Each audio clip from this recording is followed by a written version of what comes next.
Hello, everyone.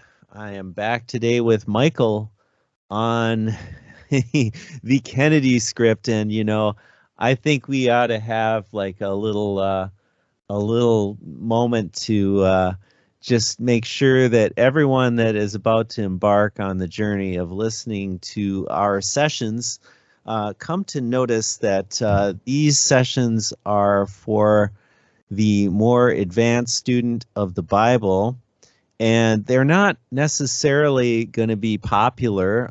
Don't expect to see these videos pop up all over the place. They're very rare, and I do appreciate Michael for taking the time to go into the vast number of researches it takes to come across this, well, shall we say, vital information.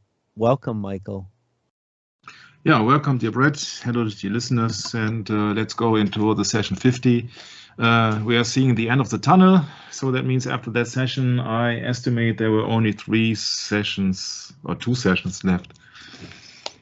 And then you have to draw your own conclusions. I think you have to start your own research, because we cannot do Kennedy forever and ever.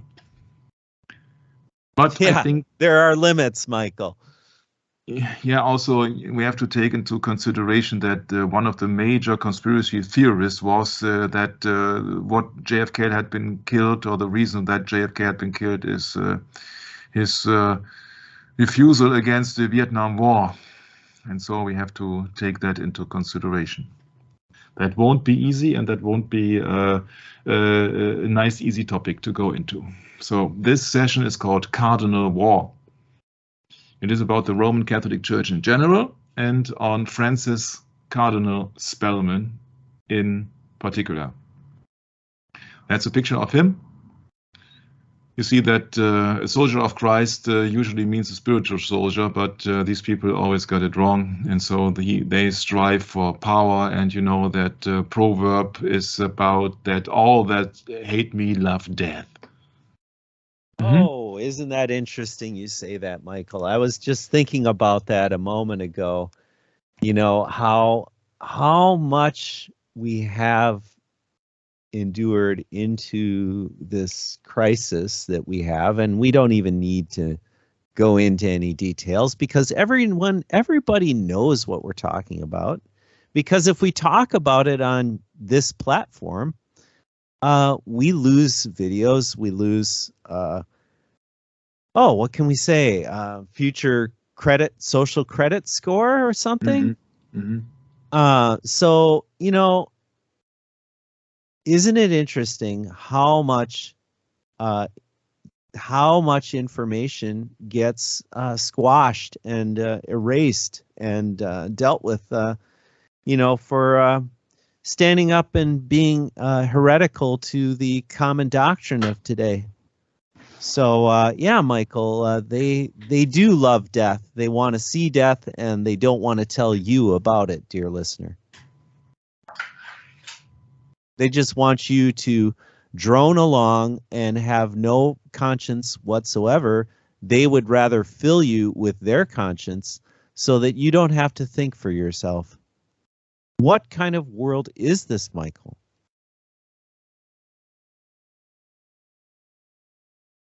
I don't know, but anyway, that's my little rant. Pass the Lord and praise the ammunition. That's a comic here, which is the opposite of praise the Lord and pass the ammunition of an old patriotic song. But I think that depiction here is very fitting, because also the Vietnam War has been prominently mentioned, Spelly's War, so Spellman's War. So they wanted war at any cost. Yeah, so that is the introduction. So I would assume that we have been ruled by people in lodges who are in control of the script. The script in itself is coming from the Bible, and they are the rulers of evil. And so they have been putting these doctrines on the people so that they don't believe the God of the Bible, just believe the government, as Brett formerly mentioned. And so they're looking at from the bird's eye view, or just from the side, and they're just mocking about all the public, which you see in the Muppet Theater. They're just mocking the public, how stupid they are, that they don't see that it's all been scripted. Some people are smart. This is from pressreader.com from South Africa. This is an article of the background of the assassination. Speaking of the Knights of Malta fall under the Jesuits. At the time of the Kennedy assassination, members of the Knights of Malta were in key positions of power in the United States governments, including the CIA, FBI. And what was the motive to assassinate Kennedy? He was disobedient. His speech in 1961, in which he criticized secret societies, bears testimony to that fact. And so that, of course, he was disobedient, but not only to the Knights of Malta, but to the papacy itself. So that is my hypothesis for this session here. That is just disobedient. He's not obeying the beast. Yeah, he's not obeying the beast. And so therefore the beast in return says, everybody who's against me, yeah, is demanded to be killed. We will soon see where the original order is coming from. And this is much time ago. You see, Kennedy has been portrayed very badly as a kind of a hero. Especially he was coming from an extreme Roman Catholic papist family, and also the father of his mother, Rose Fitzgerald, was called Honey Fitz. And Honey Fitz had a reputation for graft and vote fraud, and he was removed from the House of Representatives after voting fraud was uncovered, says one website. If you go to the Wikipedia article, then you find another thing. You find here that investigators found evidence of fraud in 3 precincts. Yeah, and so that he had not won out because they had found fraud in it. Yeah, so that is a family which wants to have power as well. So also from the side of the mother. And don't forget that his mother is a papist and his father was also a papist. If you go down to the votes and the election of Kennedy, it says that he just won by a margin of only 118,000 votes out of 69 million.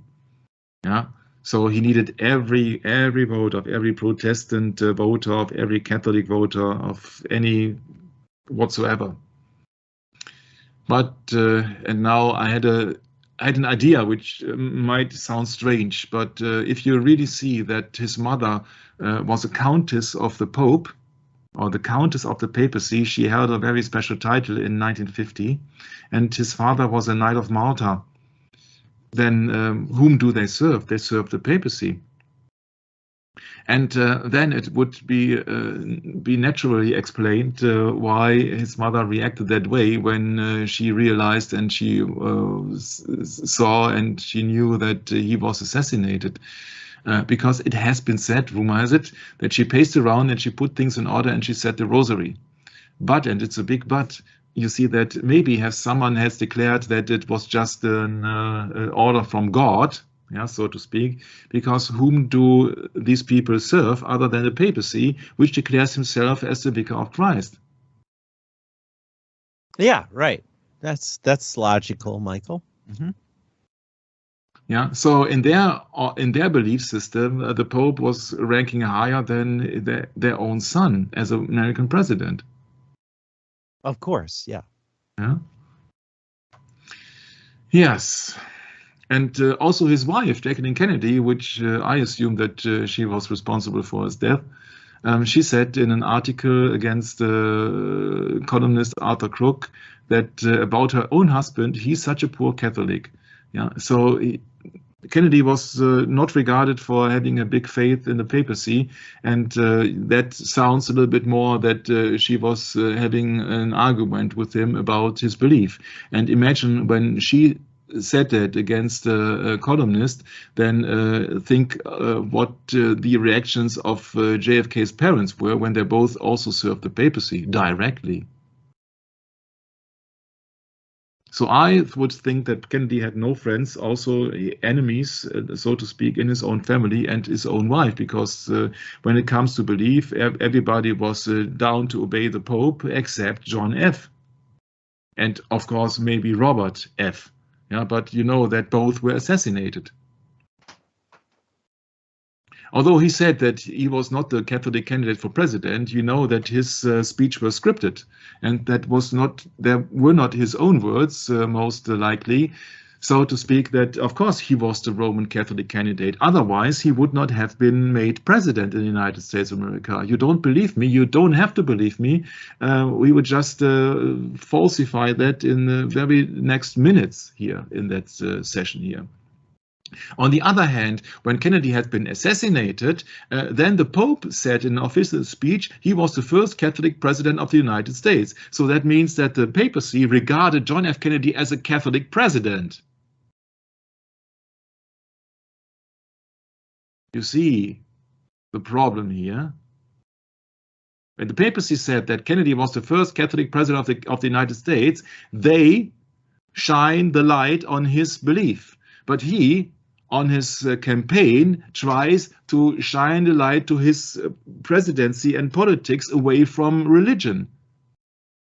But that's not what the papacy did when he was assassinated. They clearly pointed out that he was the first Catholic president of the United States. So bang, they did not regard him as the upcomer, as a what else, as a peace-loving president. They regarded him as a Catholic president. Therefore, he had to obey the Pope. That, in other words, is an insult. That means a Catholic president has to obey the Pope. That is what the papacy actually says here in that sentence, according to my humble opinion. Don't know what your opinion about it is, Brett, but I got this opinion. Oh, I agree, and wholeheartedly. Mm-hmm. Yep. Okay. So in that, from that day, 1 day later, 23rd of November, 1 day later, the papacy said also that he made a sacrifice, yeah. So the first Catholic president. Well, isn't it interesting? So John F. Kennedy would have loved to visit the older Pope, which then in 1963 suddenly died after he got cancer, I think it was, and but that did not work out. And so once and for all, that you really see that we are a Protestant program, and we are not talking about entertainment or the latest music. That is just a picture of the Roman Catholic pontiff or the Pope or the Vicar of Christ, what he himself is claiming. And that is, of course, also with all the might and power and glory and gold and golden cups and all of this stuff here. That is not a church for the poor man, it seems. And that also would be a reference. I did not do that in English. Revelation 17. I'm sorry. That is the same here, which has been mentioned famously in Revelation chapter 17, verses 4 and 5, Brett. Yes, and that reads, "And the woman was arrayed in purple and scarlet color and decked with gold and precious stones and pearls, having a golden cup in her hand, full of abominations and filthiness of her fornication. And upon her forehead was a name written, Mystery Babylon the Great, the mother of harlots and abominations of the earth."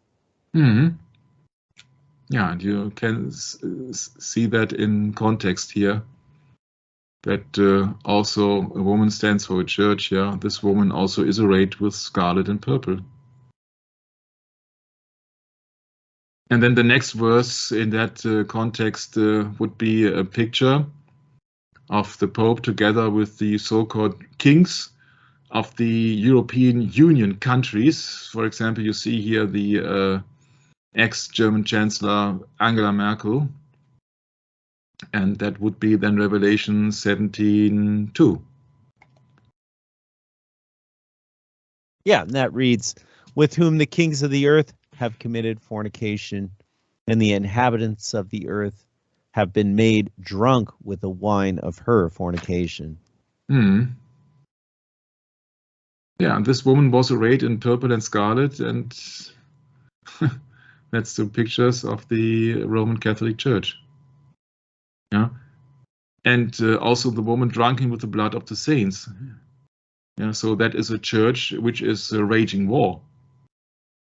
So let's find out. Yeah, the kings of the earth. This is the president of the European Union, and this is the president of the American United States, of the American Union of States. Both going to the Vatican. And you see here former United States presidents, Herbert Walker Bush, George W. Bush, and Bill Clinton. Their admiration for the deceased Pope coming from Poland. Yeah. Mm. Wasn't his name Watoya or something? I forget. Karol Wojtyla, yeah. What does Jesus say about the burial of deceased ones in Matthew 8:22? Yeah, it reads, and another of his disciples said unto him, Lord, suffer me first to go and bury my father. But Jesus said unto him, follow me, and let the dead bury their dead. Mm-hmm. Yeah, but you see that is admired here. Also, you see his remains in a church. I can't remember now what, but I don't want to show you some skeletons now. Yeah, that's not needed. Yeah, but in the Revelation 13:15, we realize that the image of the beast, or the world government, will then cause the following. Mm-hmm. Maybe I should enlarge it a bit so that it's more easy to read for you. And, thank you, Michael. I appreciate that. Okay, so this is the verse. That's good. Okay. Revelation, is this chapter 13? No? What is it? Is it 13 or is it 15? It might be Revelation 13 verses 15 through 18, yeah. And he had power to give life unto the image of the beast, that the image of the beast should both speak and cause that as many as would not worship the image of the beast should be killed. And he causeth all, both small and great, rich and poor, free and bond, to receive a mark in their right hand or in their foreheads, that no man might buy or sell, say he that had the mark or the name of the beast or the number of his name. Here is wisdom. Let him who hath understanding count the number of the beast, for it is the number of a man, and his number is 666. Yeah, and so this number is the number of the title of Vicarius Filii Dei. Yeah, Christ said, behold, many will come in my name. And of course, all the popes have come in the name of Christ. I hope that I have quoted that correctly now. That is just realized that I have not incorporated it here in the text. Many will come in my name. Is it in English?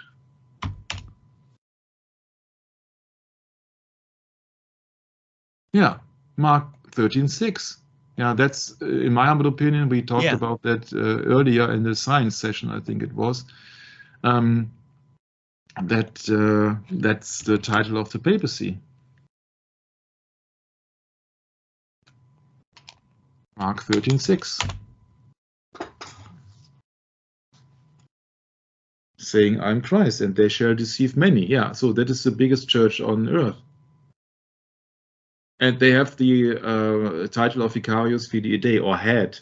Yeah, so that is 666, and we are striving against or to a world government, of course, one world government with a one world religion. So I assume there is no place for the Roman Catholic Church then, because it will be maybe renamed. And think of the things that if the papacy would not exist anymore, so where do you protest against?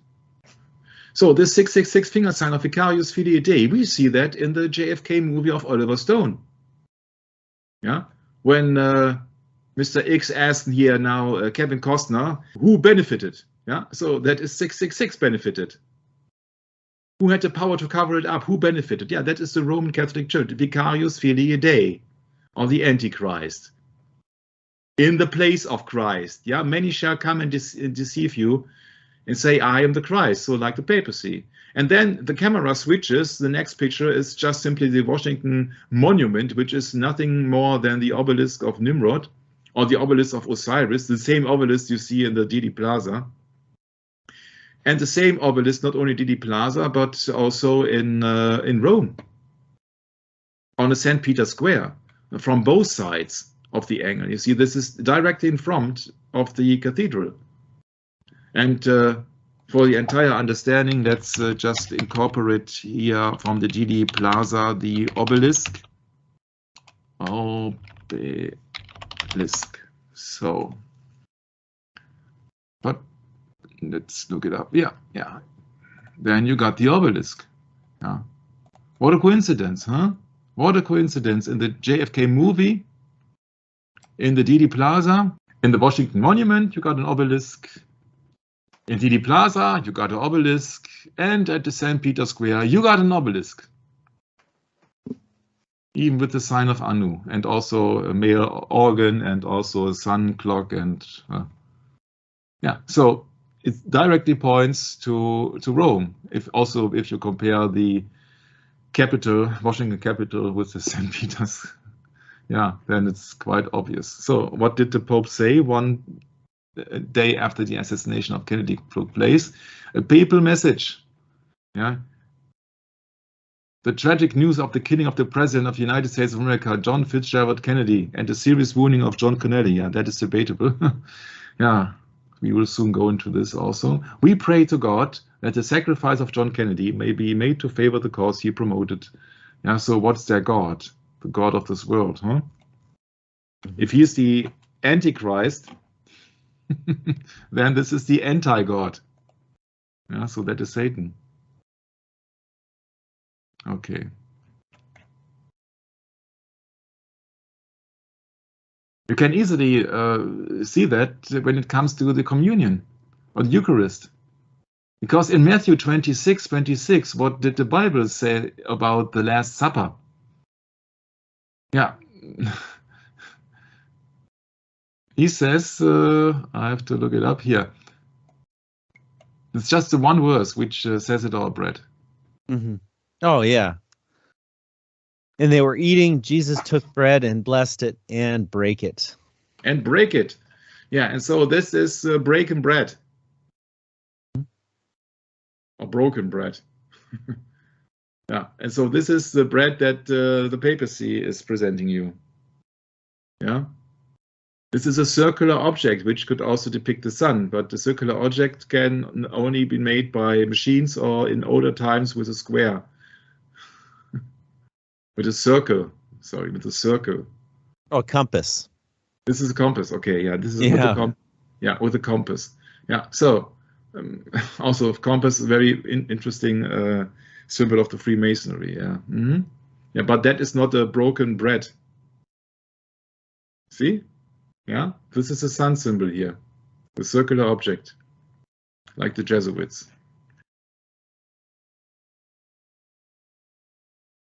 Yeah, see, but so many deception on the Roman Catholic Church. It's unbelievable. It's unbelievable. And he was not crucified by the Jews, by the way. He was crucified by the Romans.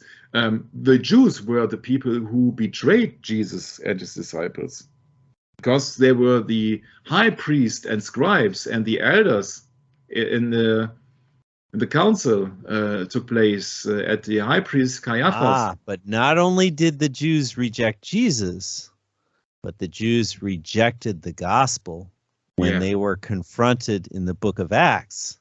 So it's a double whammy. It's a double whammy. And St. Peter, that's the apostle where the Roman. Let's not forget now that, you know, by saying the Jews, we're meaning the system of Judaism, the religion itself. We're not speaking of the Jews, because individual Jews have the choice to do as they wish, as we do. You know, it's no different than it's just a religious system, just like Catholicism or Protestantism. It's the same kind of principle. Either you're a part of it or you're not, right, Michael? Yeah, simple. Yeah, and you see that the Roman Catholic Church puts its foundation on Saint Peter, and Saint Peter was the one who. So please help on me this out. rock I will build my church. Is that the one you're thinking of, or what? Yeah, and at the cockroaches. Oh yeah, when the cock crow. Well, how does it go? When the cock crow, thrice you will deny me twice, or how is that? You will one or the other. Deny me thrice. Yes. Yeah, right. When the cock crow twice, you will deny me thrice. Yeah. We have to look it up, otherwise people will crucify us. Yeah,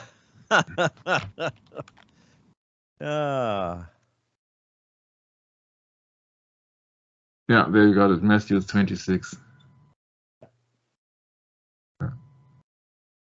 Before the cock crow, thou shalt deny me thrice. Yeah. Well, that's the basement. That's the basement of the Roman Catholic Church with the sun symbol on Sunday, of course. Council of Laodicea. So there you got your 666. So 666 is also for the Vicar of Christ. And by no wonder, the official call center number of the city of Rome is 060606, the city that listens to you. Call Rome 060606. What a coincidence, And there are more coincidences even, yeah. You see the 666 also happens to be on the barcode, not saying that this is the image of the beast, because the image of the beast is worship. Yeah, but that's just, I think that's just a premonition for the things to come, that they control all the merchandise, which has been said in Revelation 17 and 18. The merchants of the earth has waxed rich. Yeah, with the barcode 666. And there's more to come. There's a cryptocurrency system using body activity data, so your body is working as a communicator by a special company, micro something, with the publication number of I can't read it, WO or so, 2020 060606. What a coincidence. Yeah, there it is. Using body activity data. Yeah, cryptocurrency system. Yeah, just pay with your arm. Yeah. What was it? Nobody is allowed to buy or sell unless he has the mark of the beast. And especially that will be worship. That will not be a chip or what else. That would be worship. You accept the word government system or the beast system, or you're out. You're a heretic then. So once again, he says, John Kennedy said, I'm not a Catholic candidate for president. But he was the Democratic candidate for president who happens also to be Catholic. So what Eric John points out is that Spellman was the mastermind after the assassination. But how to prove that? You can only look for the things for the Roman Catholic Church and Spellman, and how to prove that. You can only name some strange coincidences, but to prove it, wow, that's really a difficult task. And but you have to realize that this church is on war. In former times, it's called the Inquisition. Nowadays, you got an information war. Yeah, so you're not allowed to get access to very subtle or very important information. So can we look behind the curtain? Yeah, who's behind the assassination of Kennedy? And one who's popping up here is Cardinal Spellman.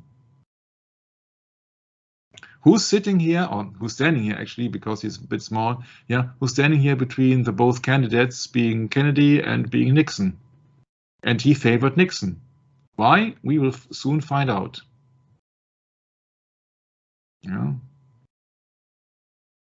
Many people also went down to the road of the Jesuits and the Roman Catholic Church, claiming that they were the masterminds behind the assassination. So I'm not the one who's coming up with some strange idea, but it's just all been said and done, actually.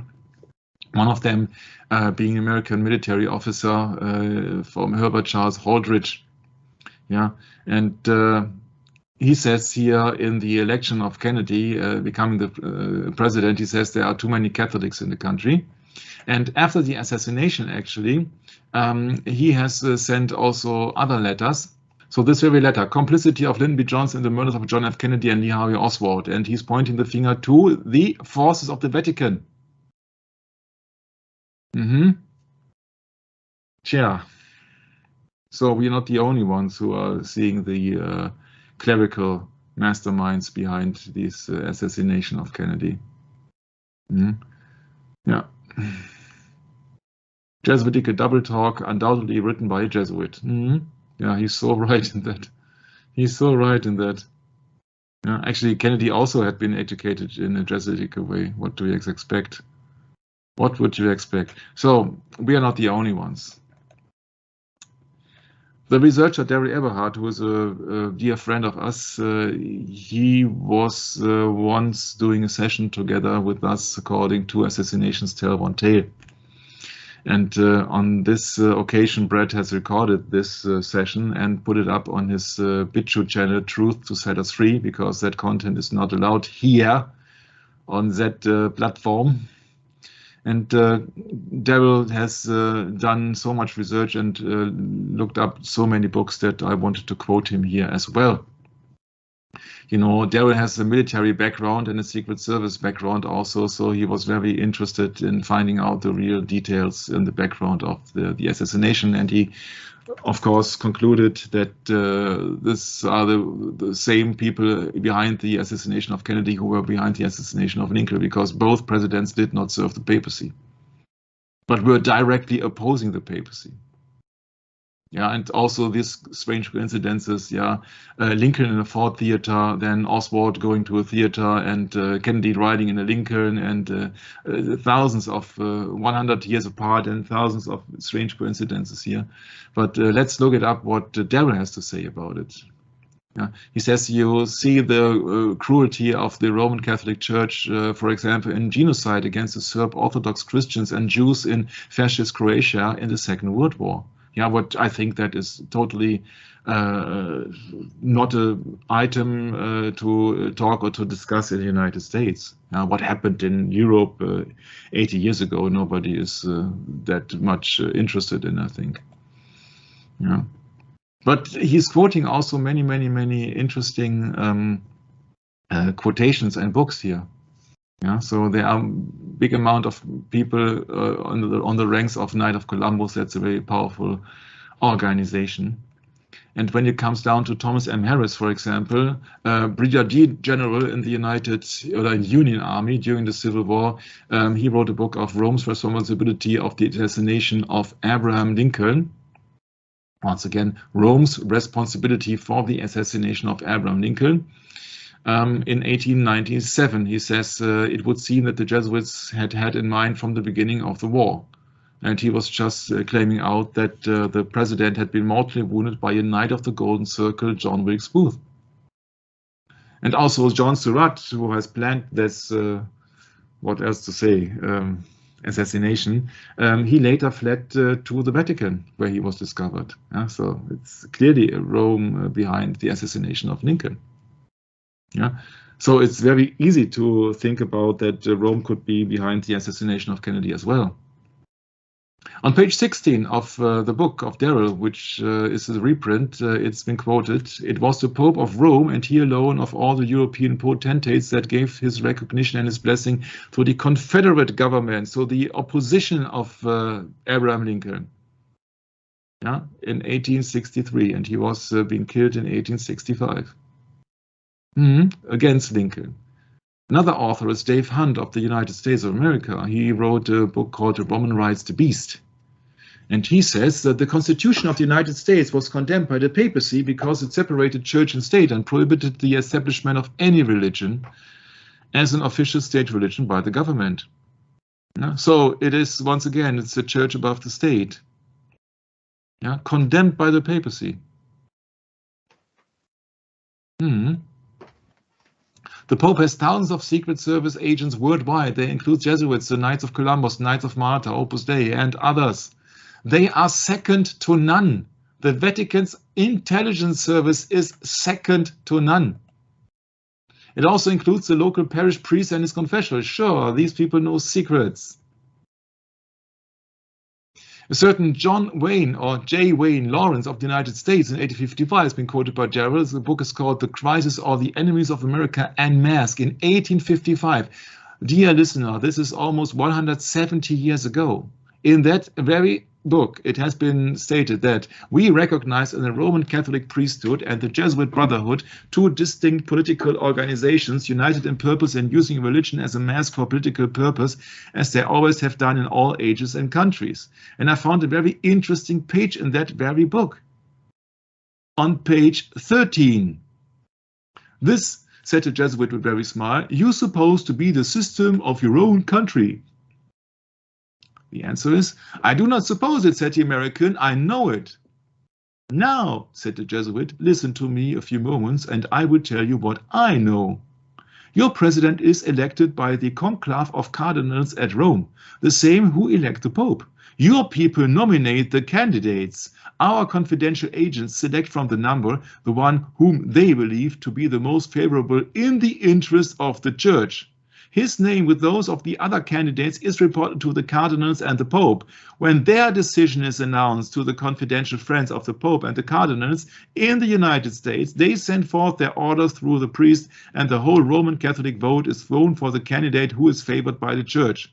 He, of course, is always elected. Your parties are so equally divided on politics that this Roman Catholic vote, which is cast on purely religious considerations, is always sufficient to turn the scale. And remember, that book that Daryl here states, where I found that quote, is from 1855. And Lincoln was killed in 1865. And Kennedy was killed 108 years after that quote. So what is it that you shall be convinced that Trump and Biden and all the puppets are acting on their own when he says right in the open, we love the Catholic people, we love the Catholic religion? Why isn't he talking of the Buddhists, of the Hindus, of the Protestants, of the Native American tribes? No, he's talking about the Catholic people. We love the Catholic religion. That's what Donald Trump, and he's not your savior. Yeah, maybe he will be elected in 4 years, I don't know.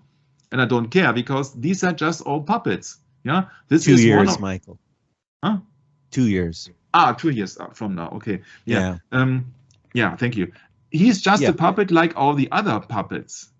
And he's a trump card of the Vatican. Yeah, Michael, you know, I can't help but comment, you know, how absurd. You mean we're going to have Trump and Biden back on the ticket again for president? It does not matter. That's just absurd.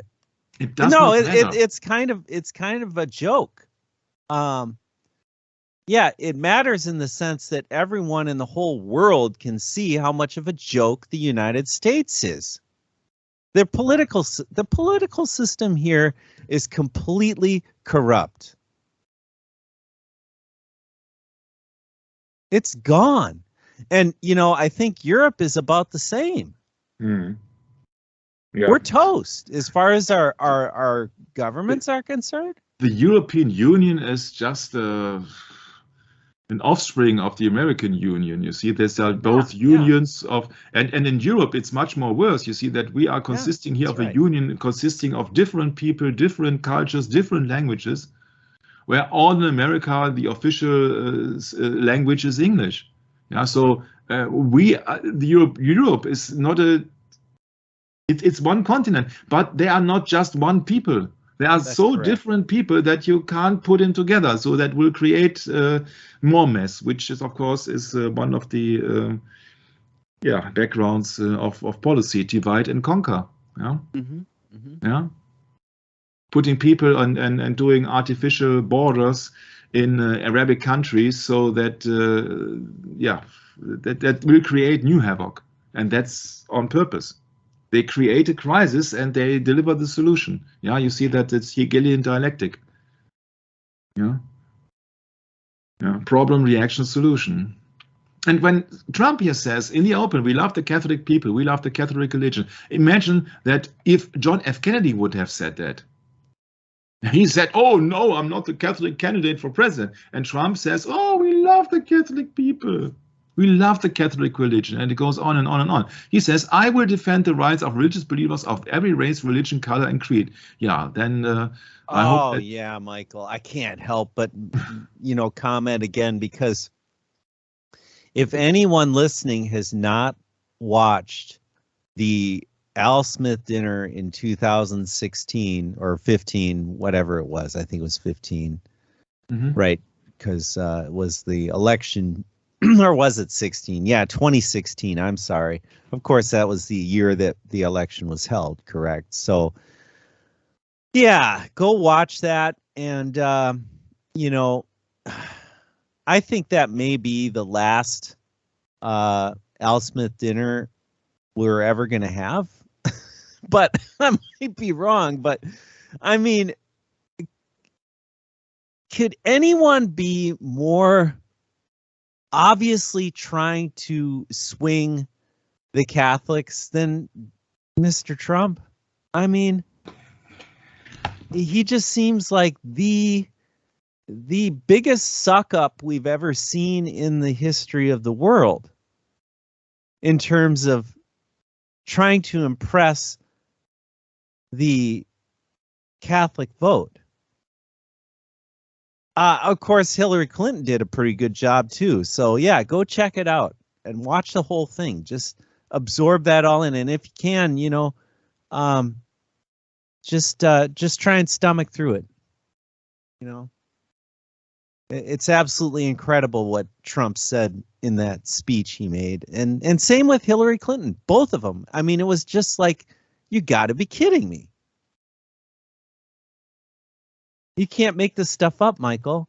Yeah, he says, I will protect the Catholic Church. Oh, he said that of religious believers of every race. Okay, then I'm waiting for the comment of any United States president that he will also protect the Protestant Church. Yeah, but that's wishful thinking, huh? Well, yeah, they want you to believe that the Protestant Church is hand in hand with the Catholic Church, which they've achieved. I mean, that's ecumenism, right? So yeah, but on the other hand, they've achieved their goal. Yeah. Yeah, but on the other hand, God does not dwell in houses made of stone. There you go. That's just it. What's the purpose of churches anyway? Yeah. Yeah, so these rulers, actually, these are the kings of the world. Yeah, so this is Revelation 72.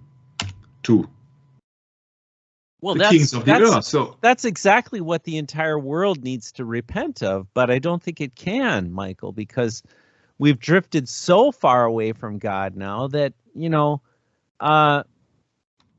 any mention of the King James Bible just becomes a joke in theological circles today. They don't take it serious at all. Yeah, so you have to ask them the question, are you serving God or the mammon? It's obvious. It's obvious, yeah. So, Abraham Lincoln has been quoted in 50 Years in the Church of Rome by Charles Chiniquy, a former Roman Catholic priest who wrote the book 50 Years in the Church of Rome.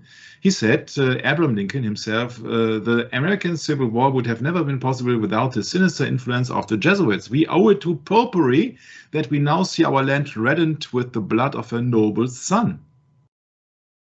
So what shall convince me that it is different in the case of Kennedy?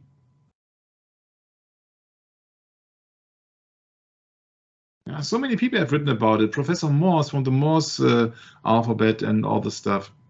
Yeah, Lincoln himself said it. Oh, Morse code, you mean, right, Michael? Morse code, yeah. So yeah, Morse code, yes, absolutely correct. Sorry.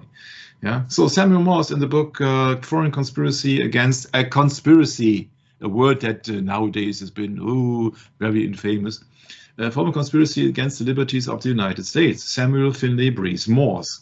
He says they are Jesuits, the society of men, after exerting their tyranny for upwards of 200 years, at length became so formidable to the word, threatening the entire subversion of all social order, that even the Pope, whose devoted subjects they are and must be by the woe of their society, was compelled to dissolve them. Yeah, so it's always a Jesuit. He says they are a secret society. Oh, what did JFK speak about secret societies? Shall we look it up? Shall we look it up? This is just an idea which is coming to my mind. JFK secret societies. Sure. Secret societies. So let's look it up. Maybe we should have a kit. Yeah. For we are opposed around the world by a monolithic and ruthless conspiracy. Yeah, and he's even said here, historically opposed to secret societies, secret oaths, and to secret proceedings. Yeah, if that quote is correct, of course. You see that it's very dangerous to quote anything because sometimes it turns out that the quote has been made by somebody else and it's only been attributed to somebody. Yeah, so that is a very tricky thing to use quotations. But yeah, that's the very verse. The word secrecy is repugnant in a free and open society.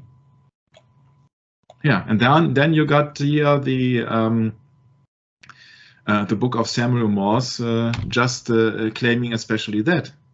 So that is secret society, a sort of Masonic order with the super added features of revolting odiousness and 1,000 times more dangerous. They are not merely priests or priests of one religious creed. They are merchants and lawyers and editors and men of any profession. Yeah, these are soldiers, regimini militantis.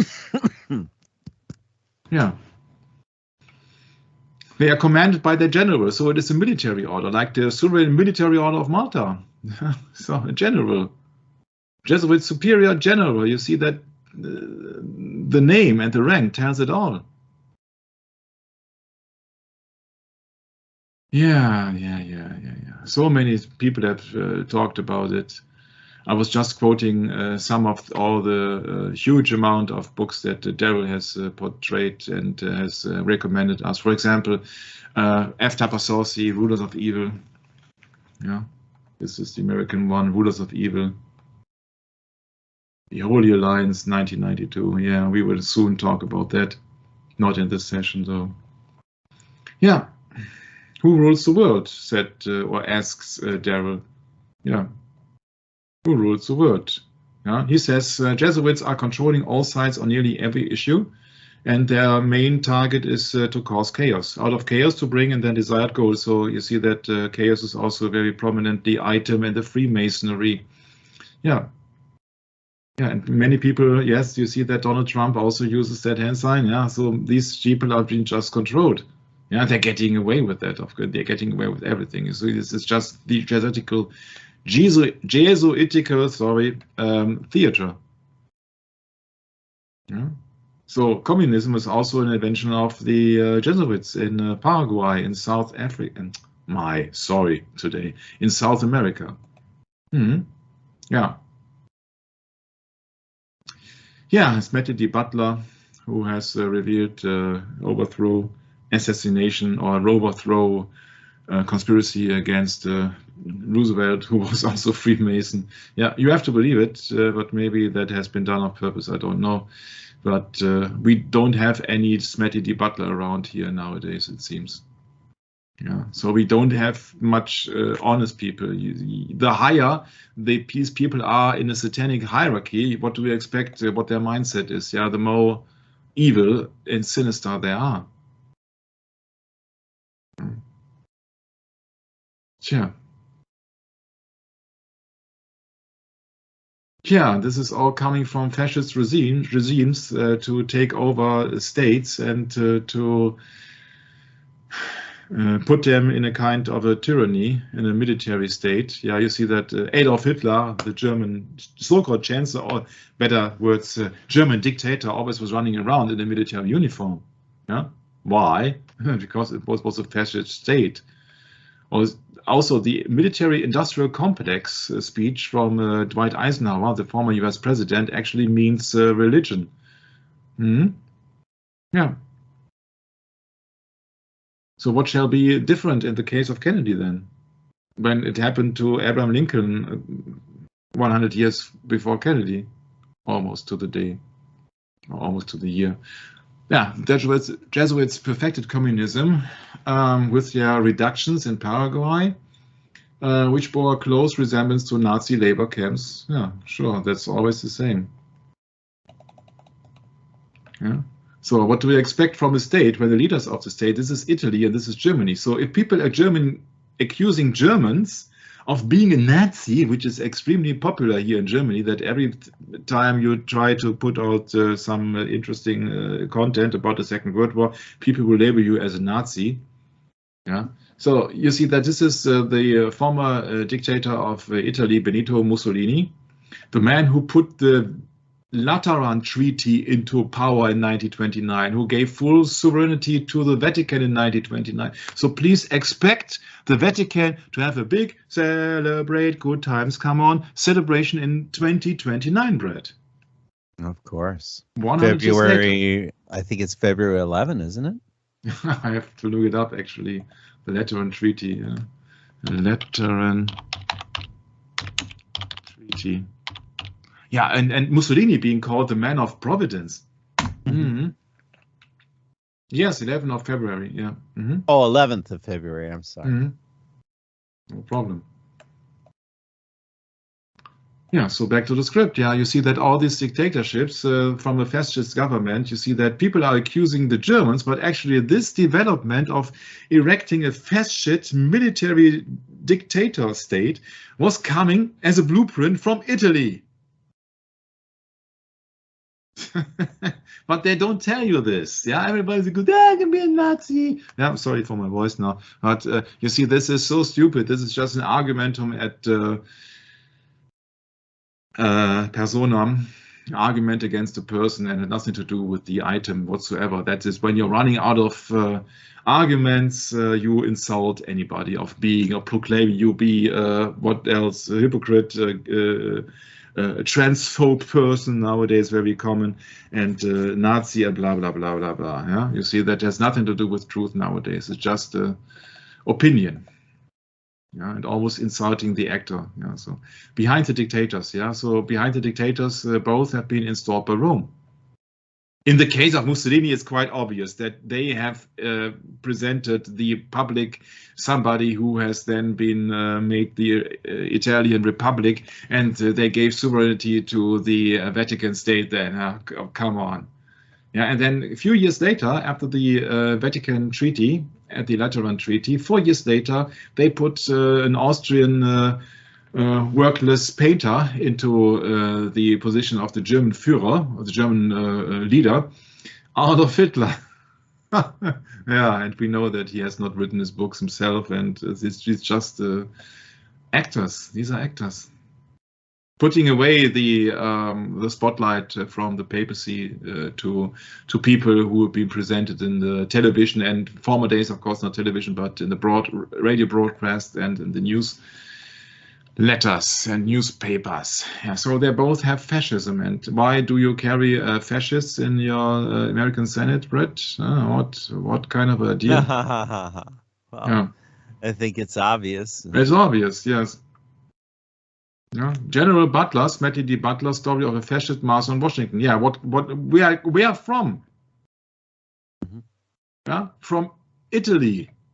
Because that is where fascism was been first presented to the public, according to my humble opinion, at least in the 20th century. Yeah, so let's move on further.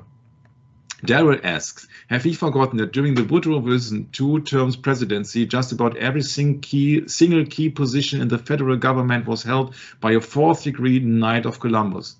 Now, reference is Berth McCarthy's book, The Suppressed Truth About the Assassination of Abraham Lincoln. This is the left picture, which is very also interesting because in both assassinations, both Lincoln and Kennedy, his wife was sitting beside him. And here you see on the right side, Ronald Reagan's speech in front of the Knight of Columbus. 100 years anniversary, obviously. Yeah. Yeah, you see, you don't get a government position or a highly ranked position if you're not a member of a secret societies. Yeah, you don't have to be a member of the Freemasons. You can also be a member of a Roman Catholic knighthood. Sure. So the Jesuit-controlled Papal Rome posed to America and to freedoms a threat.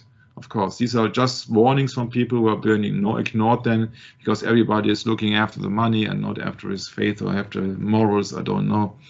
F. Tapasossi wrote that book, Rulers of Evil, and you can really see what's what, actually. Jesuitical controlled papal Rome, yeah. That's the only outcome. So it's always conspiracies, and the church, Papal Rome, is the biggest organization in the world. You see, there's a secret society, Brett, who's got more than 1 billion members paying for that. Can you imagine? At least maybe not all paying for that, but you see that they are running behind that because they have been presented a pope, a vicar of Christ, and all the stuff. Yeah, and that's sufficient for them, because religion does not mean anything for the majority of people. Not claiming that it is valid for all Roman Catholics, but the most people, their religious belief is just in the passport. But they just rather in the priest, because they rely on the priesthood to absolve them of their sin. They don't recognize that they can go straight to God himself in prayer. They don't need a priest. Yeah, they need always a mediator, yeah. But that's a real problem. You see that the power of the Roman Catholic Church, with all their money and belongings, you see there is no other organization known to me in the earth which could be a rival to the Roman Catholic Church when it comes down to money and power. That's right. And so we even don't need the quotation of E. Howard Hunt when he says, as a part and as an agent of the CIA, as the Foreign Secret Service of the United States of America, he says, in an admiring way, we've always said that the Jesuits have formed the greatest intelligence service in the world. And this will also be a part of one of the next sessions. But you see, they are admitting it in the open. It's not the CIA which is the biggest one, or the KGB, or the Mossad, or what else. It is the Jesuits. Yeah. So we should not be surprised when it comes down to a Roman poet, Marcus Tullius Cicero, who was an opponent of Caesar and was not officially being taken part in the conspiracy, but he witnessed the murder, and later he wrote a letter to his friend Titus Pomponius Atticus. He said, "This is the just end of a tyrant," which in Latin means sic semper tyrannis, which is been attributed to the murderer of Abraham Lincoln after he shot Lincoln in the head. Remember? What was the fatal shot of Kennedy? He was shot in the head. Sic semper tyrannis. Yeah. So why should an American guy say and yell something in Latin, Brett? Well, I think that's obvious. That's obvious. Because for the insider, that was also the proof that there was some state behind it with their official language is Latin. How hard can it be? It's always that the real truth is so simple, but according to our specials and experts and science, yeah, we have to rely on experts who are just keeping our attention, drawing our attention away from the real deal. Yeah. So this is John Wilkes Booth. Why John Wilkes Booth shot Abraham Lincoln? I have not read the book, but you see that sic semper tyrannis, it's a very known quotation. Even if it's not correct, yeah, even that quotation shows that there is an participation of somebody who's using a Latin language. And I suppose that the murderer of Abraham Lincoln was not a lover of Cicero, of an Italian poet, Roman poet. Yeah, so also the similarity between the killing of Lincoln and Kennedy is the absence of the Secret Service. So where is the Secret Service when it comes down to the protection in the lodge? Yeah, so it is not hard to protect the lodge. You just need somebody at the entrance. If somebody would have stood here at the entrance, Brad, the killing of Abraham Lincoln could not take place the way that it did. Right. Right. And so who was then? They were told to stand down, weren't they? Yeah, and that is the similarity between Lincoln and Kennedy once again. In the moment when the president would have needed the Secret Service most, they were not doing anything. That's right. Yeah, and in both things, the Secret Service is connected to the Freemasons, and the origins of the Freemasons, of the Secret Service in general, is the Pinkerton Agency. We have talked about it, and their logo is "We Never Sleep."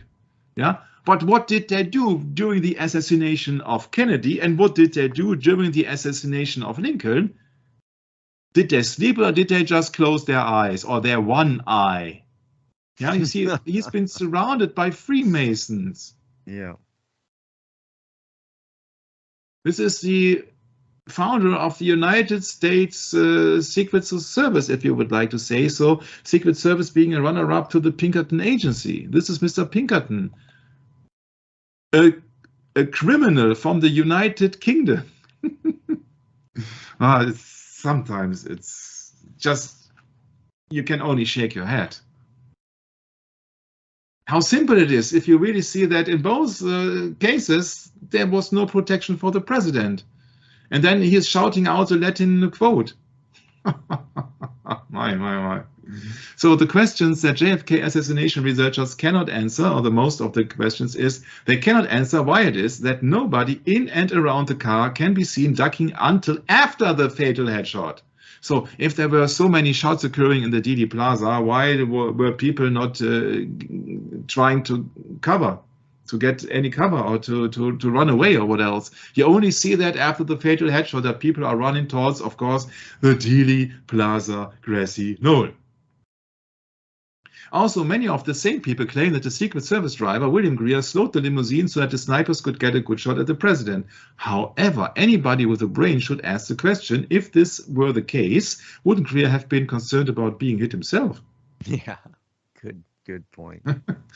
And would there be a safer way to conduct the assassination? Furthermore, many of the same researchers say that LBJ had foreknowledge of the assassination, which he most definitely did. Remember this walkie-talkie use in the Elm Street, but they can't explain why LBJ would have his good friend and campaign manager John Connally in a car about to be ambushed.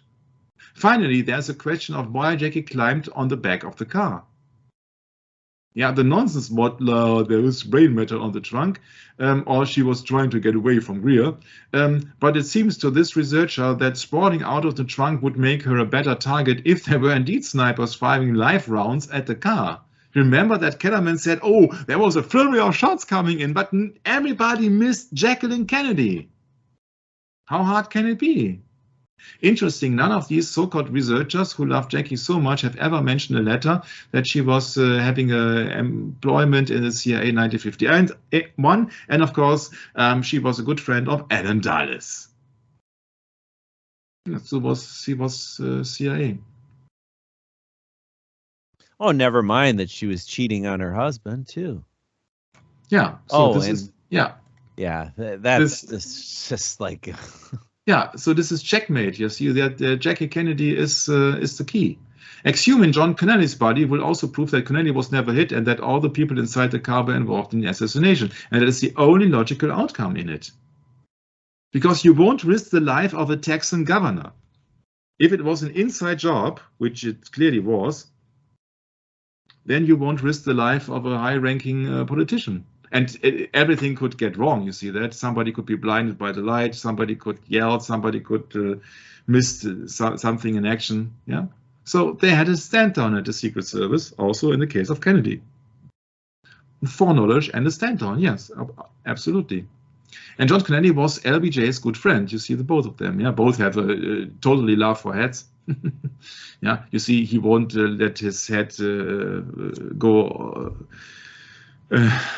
even if he was officially shot in the hand. Yeah, you have. It's fairy tale country, really. Why would LBJ allow his body to be in the car about to be fired upon? Was the limo ambushed in the way most think? Was Connelly actually it? Researcher John Onesti does not think so, and I agree. I agree, yeah. Now, shouldn't Greer have been concerned about being hit himself? Yeah. So the shots here in the plaza were distraction shots, and JFK was killed as close range. Yeah. How was Lincoln killed, Brett? Close range. At close range, yeah, you have to be certain, yeah. Yeah, with a handgun, yeah. Also, he was not killed by a high-powered rifle, yeah. He was killed by a handgun. Whatever kind of ammunition they used, yeah, they most likely have used special ammunition also to create that effect. If that effect is not a CGI in itself, but we can't prove that, of course. Yeah, so these people, they know what went on. Three amigos, yeah. And also there's a strange artifact here in that picture here. I always said that I can have a hard time believing that Mr. Zapruder, as a 33-degree Freemason afterwards and 32-degree Freemason at the time of the filming, was the only one holding a camera and then just a major camera. Maybe there's also something here on the inside of it, which is a camera built in. Now you see here's an object which is in many pictures, according to my research at the moment, is not visible. Yeah, but in that picture is an item visible here, and that would be a perfect place if Connelly leaned back at the fatal moment, a perfect place to install a camera here, so that you have a free view on the president who's just being killed by at least Jackie Kennedy, or maybe Kennedy and Greer together, and yeah, you see the things that you can't prove to the point 100%, but it's most likely Jackie which had at least one kill shot. Yeah, so that would be the perfect position of a camera here. That's what just my hypothesis. If I look to the travels that John F. Kennedy did during his presidency, I found a page of historystate.gov of all the trips that he made to foreign countries. So let's look it up. In 1961, then we got 1962, and these are the last ones. Germany, of course, 1963, then Ireland, 1963, and followed by United Kingdom. And I said, oh, that's interesting, yeah, because in Ireland, look, where is the Lincoln? Yeah, the Lincoln is not there. And this is another picture here with the Lincoln. In England, the Lincoln is there at the church Our Lady in the Forest in Sussex, yeah, shot on the 29th of June 1963. Yeah, you see a Lincoln with a roof on top, red, because yep. England is of course famous for it's raining again. Apart from that, you see that 29th of June is awfully close to the election of the new Pope, and awfully close to the visit of the American president to the new elected Pope, which turned out 2 days later that he met with the president of Italy and NATO officials, so military leaders, on July the 1st and the 2nd. Yeah, so 2 days later, he's been in Italy. Yeah. And then on July the 2nd, he's meeting the Pope Paul VI. Yeah, you see, these are pictures here from Italy. Yeah, where's the Lincoln? He's not there. These are pictures in Rome. Where's the Lincoln? He's not there. No Lincoln. So the last time, according to my small research here, that they used the Lincoln limousine was in England in June. I don't know if he had used that Lincoln after that, maybe for his own purposes, but as he not almost always used the Lincoln, I think they had pretty much time to equip the car with the latest technology. Yeah, so this is an item of interest for me here. But he was doomed from the beginning, because then when he said, as American president, I am not the Catholic president for, sorry, I am not the Catholic candidate for president, then he was doomed. Because there is a famous bull, a papal bull out of 1302. So that's more than 700 and some 20 years from now, earlier, from the Pope Bonifacius VIII, and it's the most famous papal bull of the Middle Ages. which then was a big discussion between the French king, King Philip IV, and the Pope. But finally, they both got together in forbidding and closing down the Templars, and at the execution of Jacques de Molay in 1314. And of course, it is just also about money, about the treasury. And the Pope says, okay, it's okay that we do an official council against the Templars, and it was being discussed on the Friday the 13th of October. Yeah, many people were then captivated by the officials on Friday the 13th, of course. Yeah, Freitag der 13. Means Friday the 13th. Yeah, that's one of the Friday history. Also, there is a rumor in some churches that Jesus Christ has been crucified on a Friday, and he wasn't. But that's that would need a Bible study to go into this. He was not crucified on the Friday, according to my research, my knowledge. So this is Unam Sanctam in German, and of course this is Unam Sanctam in English. Don't forget, it's 1302, and I just tell you, or just show you one chapter here. Certainly, whoever denies that the temporal sword is in the power of Peter misunderstands the word of the Lord, saying, "Put your sword into its sheath." Matthew 26:52. Therefore, both are in the power of the church, namely the spiritual sword and the material. But indeed, the latter is to be exercised on behalf of the church, and truly, the former is to be exercised by the church. The former is of the priest. The latter is by the hand of kings and soldiers, but at the will and sufferance of the priest. Yeah. So, in my explanation and what I do get out of it, Brett, is that the church is on top also of the state, of kings and soldiers. And what is the American president other than the king of the country? So that is a papal order of 1302, that the church is always on top of the state. And of course, the American Constitution has also been condemned in another papal bull. Yeah, so what do you expect when how the Pope sees himself compared to the American president? He sees himself as a vicar of Christ, as superior. So don't come to me with the quotation that Kennedy was the most powerful man on the earth. Yeah, he never was, and no man is except the Pope. A certain Saint Bernard in his book De Consideratione, so to be considered, writes, and both therefore are of the church, specifically both the spiritual sword and the material. The latter, that is the same. Sorry, that is in that book here. But in Romans 13, where they all rely heavily on that their authority comes from God and they are the church of God, based upon the foundations of Saint Peter, who visited Rome, but of course there is no biblical reference to that. They say, of course, they remain in power, and they owe the power according to Romans 31.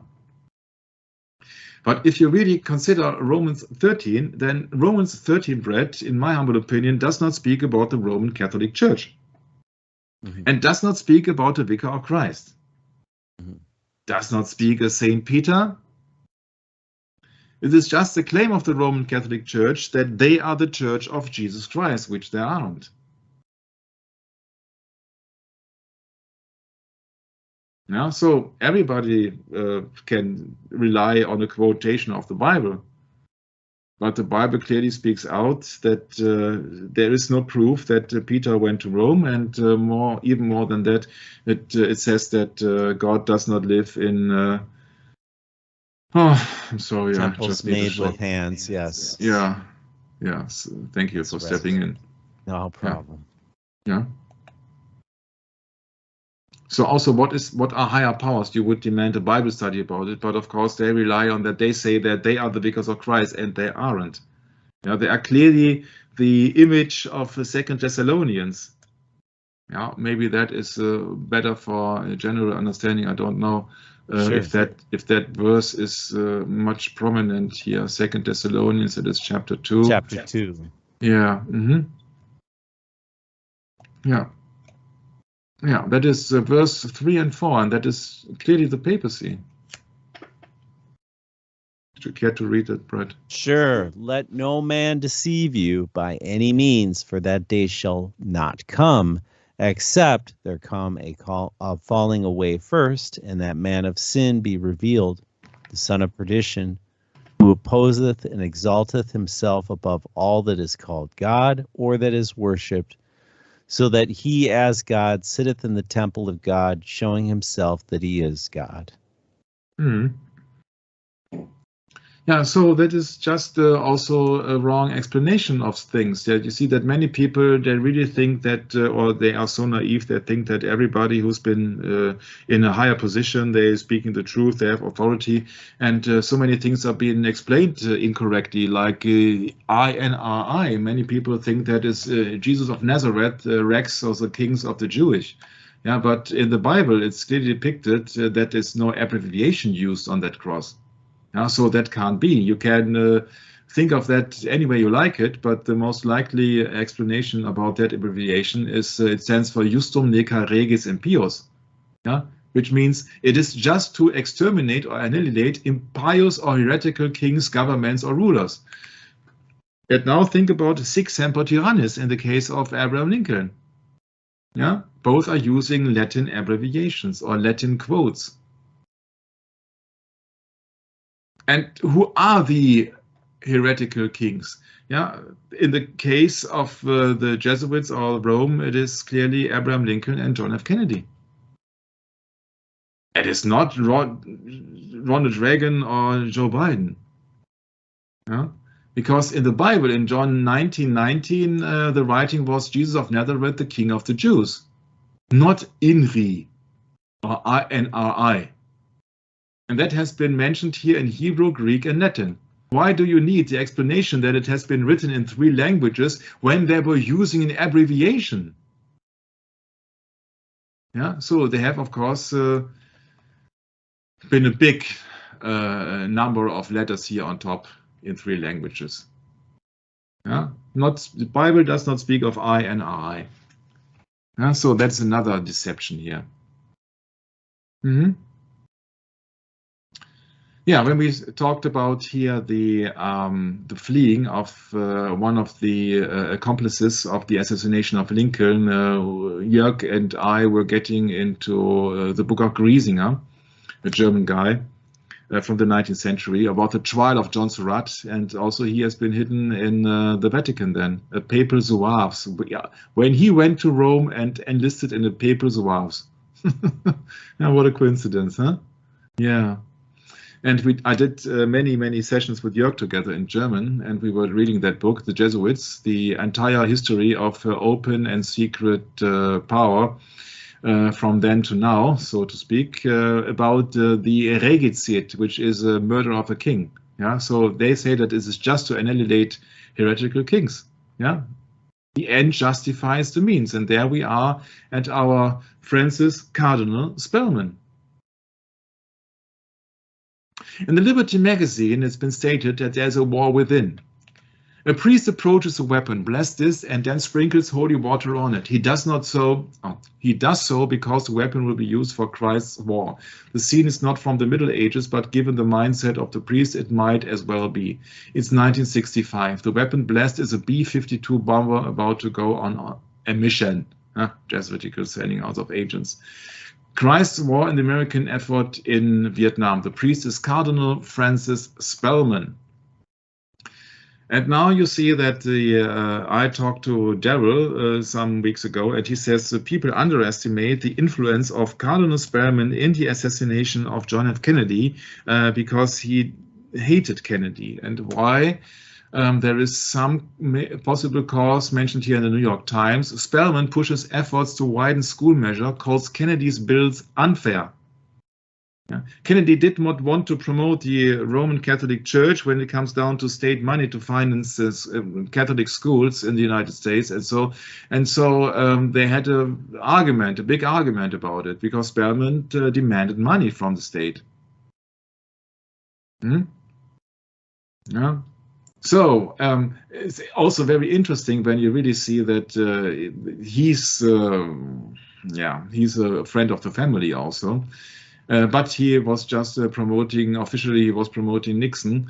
But on the other hand, it is so interesting, the guy, it's unbelievable. Yeah, so see that Jörg also told me that he did a session about American chief, so a Native American guy who had once a trial against the Jesuits about the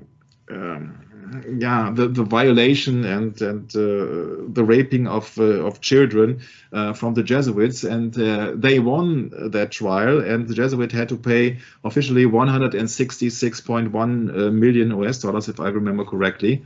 But then afterwards, the Jesuitical school, or whoever was that party who was accused and he was condemned for that, they declared themselves bankrupt, Brett. Really? Yes. Really. Aha. I can tell you what it was because I saved the video today. I hope I will see that here. Yeah, this is the video here. Can be achieved sexual holocaust on Native Americans. Yeah, and that is about Jesuits. I cannot hope that the Jesuits will be here in.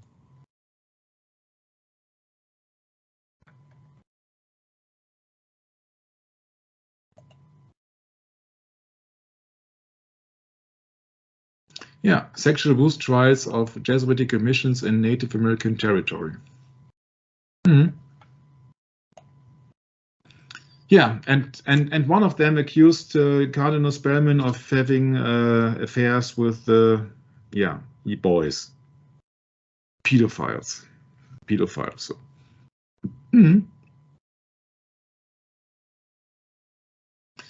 Yeah.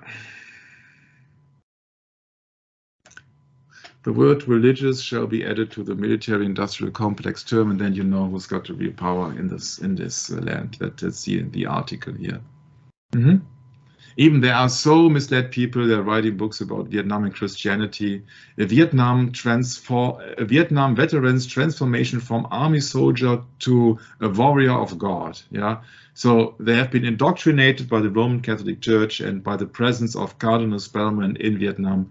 It's unbelievable. These people really do the things which has been stated in the Bible, and they will kill these people and will think they did God a service. It's really unbelievable, but this is our world. Yeah. So this Mr. Spellman, it's a very interesting name, Spellman. Yeah, and I thought instantly of, I put a spell on you, Spellman. He was such a powerful figure in American policy. It's unbelievable, unbelievable. But also I find very interesting was that when John F. Kennedy was running for president and was finally elected at the end of 1960, there was a song coming out from Ray Charles called "Hit the Road, Jack." Well, that might be just a mere coincidence, Brett. Yeah, because John F. Kennedy was named Jack by his friends. So that song was 2 weeks, for 2 weeks, #1 in the Billboard Hot 100 charts, and that is about, of course, about a relationship. Now, baby, listen, and blah blah blah. But I found that very interesting. So Spellman, on the other hand, wielded his considerable power, like McCarthy, in silencing critics by violating the right of a free press. So he was in a very comfortable and powerful position.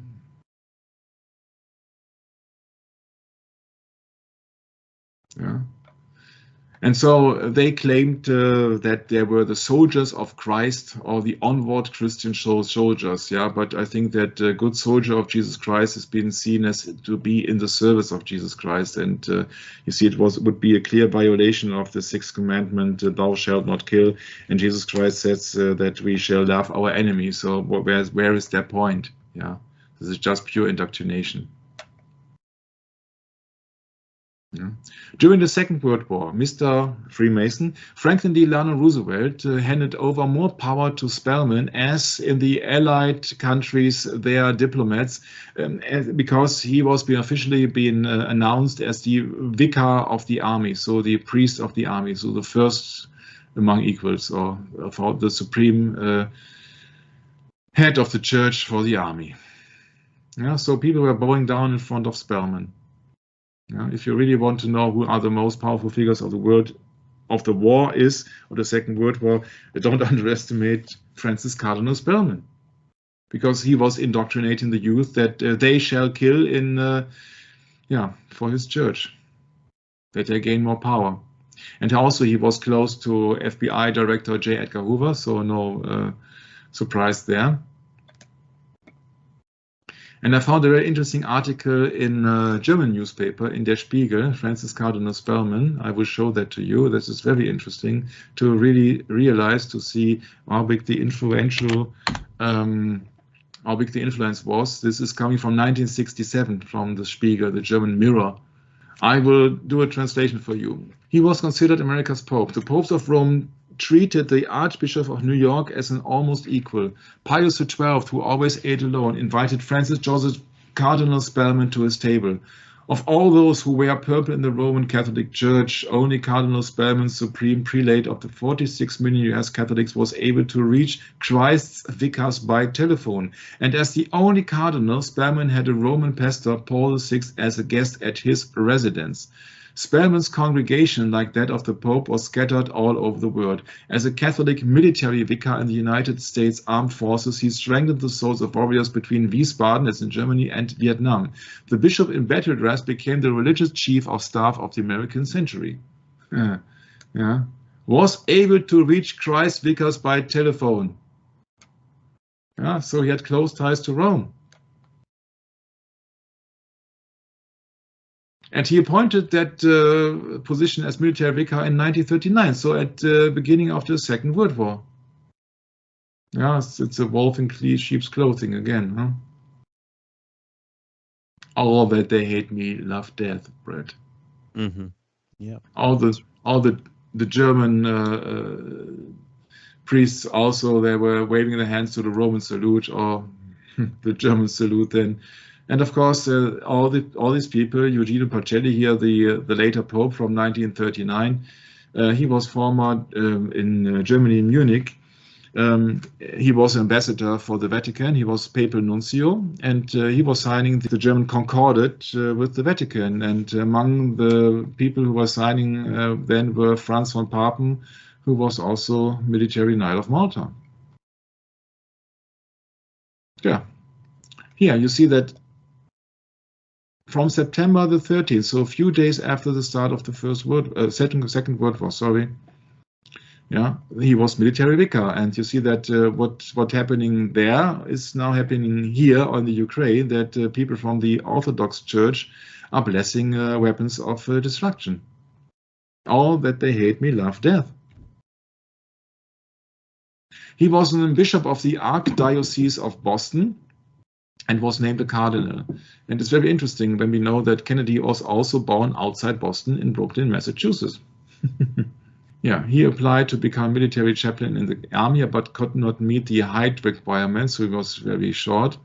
He was made the first American attaché of the Vatican Secretary of State in 1925, so even when the Vatican has no sovereignty. He also worked with the Knights of Columbus in running children's playground in Rome, and was raised to the rank of Privy Chamberlain on 1926. During a trip in Germany, he established a lifelong friendship with the Archbishop Eugenio Pacelli, who was signing the Concordat with Germany and later became in 1939 then Hitler's Pope.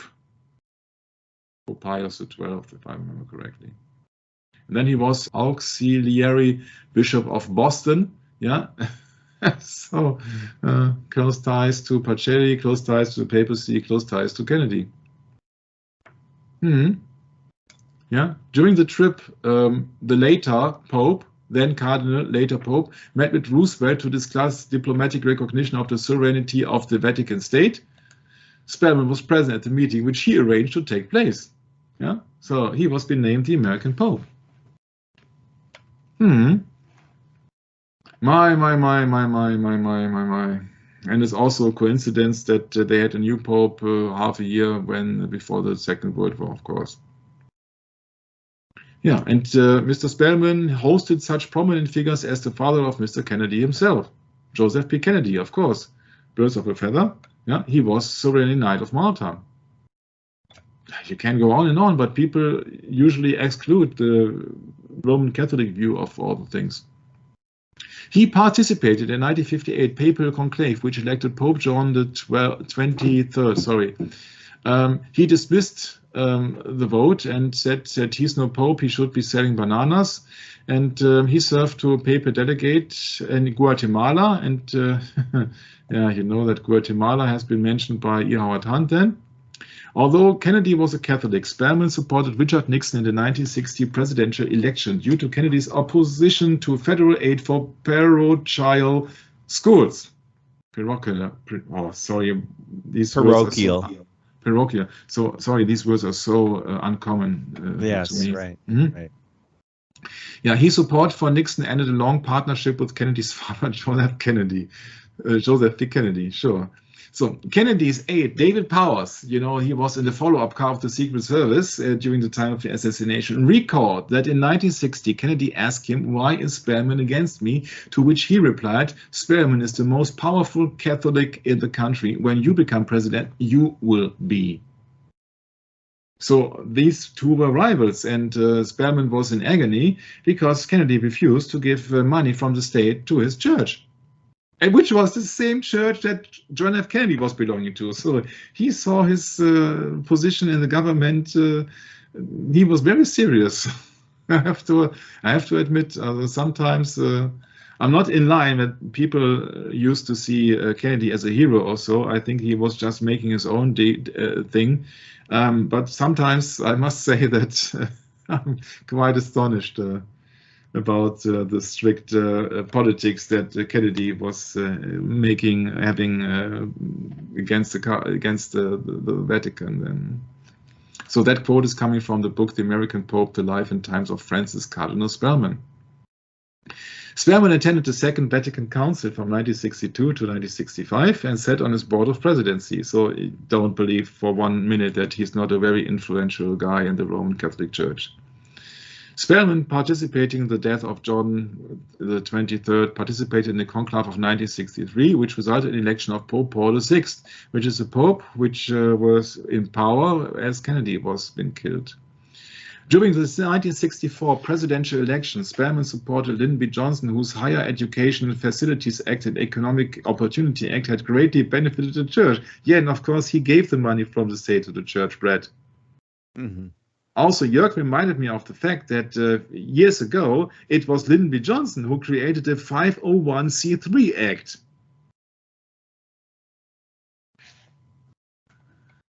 So, of course, Lyndon B. Johnson was the one who the papacy wanted to have in power. 501c3 organization. Yeah, is a United States corporation, trust, unincorporated association, or other type of organization except from federal income taxes. And all the churches, or most of the churches, are nowadays 501c3 organization because it's about money. Mm-hmm. Yeah, and it was Lyndon, no? I think it was Lyndon. That's not been mentioned here, but Jörg was quite sure it was Lyndon. Yeah. Spellman was an outspoken supporter of the Vietnam War to the extent that the conflict became known as Spelly's War and the Cardinal as the Bob Hope of the clergy. Okay, you know who Bob Hope is? He's a knight. Yeah. Yeah. So much so for this time, or for the time being, but we are just close to half of the script. Oh my, oh my, oh my. John Cooney published a 1984 biography of Spellman entitled The American Pope. Before publication, he circulated galley proofs of the book, which included several pages, arguing that Spellman had been a homosexual based on multiple anonymous sources. The final published version removed this material, replacing it with 2 sentences. For years, rumors abundant that Cardinal Spellman being a homosexual. As a result, many felt and continue to feel that Spellman, the public moralist, may well have been a contradiction of the man of the flesh. That's the book, The American Pope. The journalist Michelangelo Signorile describes Spellman as one of the most notorious, powerful, and sexually voracious homosexuals in the American Catholic Church history. According to him, the Catholic Church pressured Corney's publisher Times Book to reduce the 4 pages discussing Spellman's sexuality to a single paragraph. Yeah, it's unbelievable. If you all read this, you see that we have been governed by Antichrist people everywhere. I don't want to go into this. You see that it's typical for a church who forbids the original marriage of man and wife in the Bible. Can't recall a text in the Bible where it has been ordered for priests that they stay single. Yeah, Peter himself was married, if I remember correctly. Yeah, so it's very yeah. But who reads the Bible anyway, Brett? Yeah. Well, people that have faith in the Bible read the Bible, I would hope. Yeah. Yeah, but these are minority. Huh? Yeah, that's right. So Vietnam, why did we go from Avro Manhattan? That is my first or my primary source on that. Vietnam, why did we go? The shocking story of the Catholic Church role in starting the Vietnam War. And in chapter 9, you see already the Pius, so the Pope, Spellman, Dulles' secret scheme. I would not quote much of that book because you can have that book for free on archive.org. But it's interesting that the amount of influence that Spellman has gotten, of course, due to this Pope in Rome, that it is a religious war, actually. It's about killing and demising and the Buddhists in the country. Yeah, that's it all about. Of course, all that they hate me, love death. Yeah, so if you want to serve Satan, then just you have to kill as many as you can. Yeah. So it's always a point here of Russia was promoted, headed by the Vatican, which sent a statue of Our Lady in Fatima with a message on a pilgrimage around the world. You see, they are a lover of images and idols, yeah, and also, Fatima cult was being used in the anti-Russian ideological war by the Pope and Cardinal Spellman and John Foster Dulles. Yeah, so the Dulles guys again. The statue of the Virgin was sent on a global pilgrimage to the capitals of the world to rouse religious fervor. Yeah. Cardinal Spellman, the author writes, was so identified with the Vietnam War that after he came out in the open prior to years of hidden promotional activities, he became the popular epitome of the war itself, and this to such an extent that the Vietnam War eventually was labeled the Spellman War. Yeah, that's not a compliment, huh? All that they hate me, love death. Spellman was a personal friend of Pius XII and also of the 2 Dulles brothers. Huh? Here is the alarm bell, Brett. Although his relationship with them has been purposely minimized, he acted as a very confidential intermediary between the State Department and the CIA and the Vatican. And there you go, with the state and church separation. My, huh? And now it comes the real stunner here on page 160. The most successful recruiter of them all was a master builder of political intrigues, Cardinal Spellman of New York, whom we have already encountered. Spellman was a personal friend of Pius XII and also of the 2 Dulles brothers, although his relationship with them has been purposely minimized. He acted as a very confidential intermediary between the State Department, the CIA, and the Vatican. And now comes the new paragraph. The Dulles brothers sent Spellman to the Vatican to conduct the most delicate negotiations and often used him to dispatch very personal communications directly and exclusively to the Pope himself. On more than one occasion, in fact, it was reported that Spellman was charged with strictly oral communication with the Pope to avoid any written or telephonic devices. And now, as you know, that Kennedy had been fired, Dulles, from the CIA in 1961. Then you read that verse in context once again, or that paragraph. The Dulles brothers sent Spellman to the Vatican to conduct the most delicate negotiations.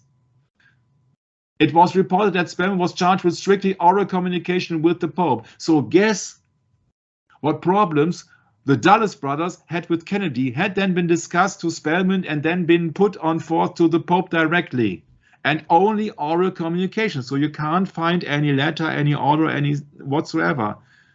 But if you really look close behind the curtain on the JFK assassination, this is one of the main paragraphs that you should keep in mind, Brett.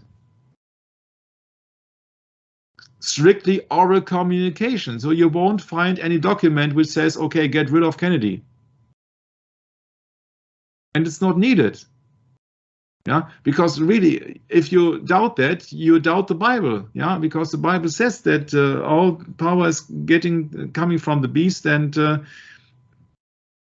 if somebody does not obey, then unam sanctam takes place. Yeah, so that the priest is ordering the kings and the soldiers. Yeah, remember, the priest is ordering the kings and the soldiers.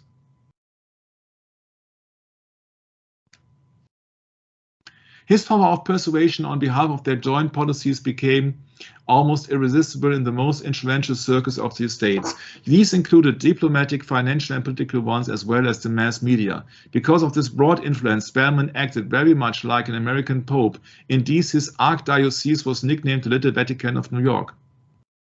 To add weight to his sponsorship of the United States intervention in Vietnam, Spellman eventually was nominated Vicar of the American Armed Forces and became a frequent visitor, carried in the United States military jet on the Vietnamese battlefields.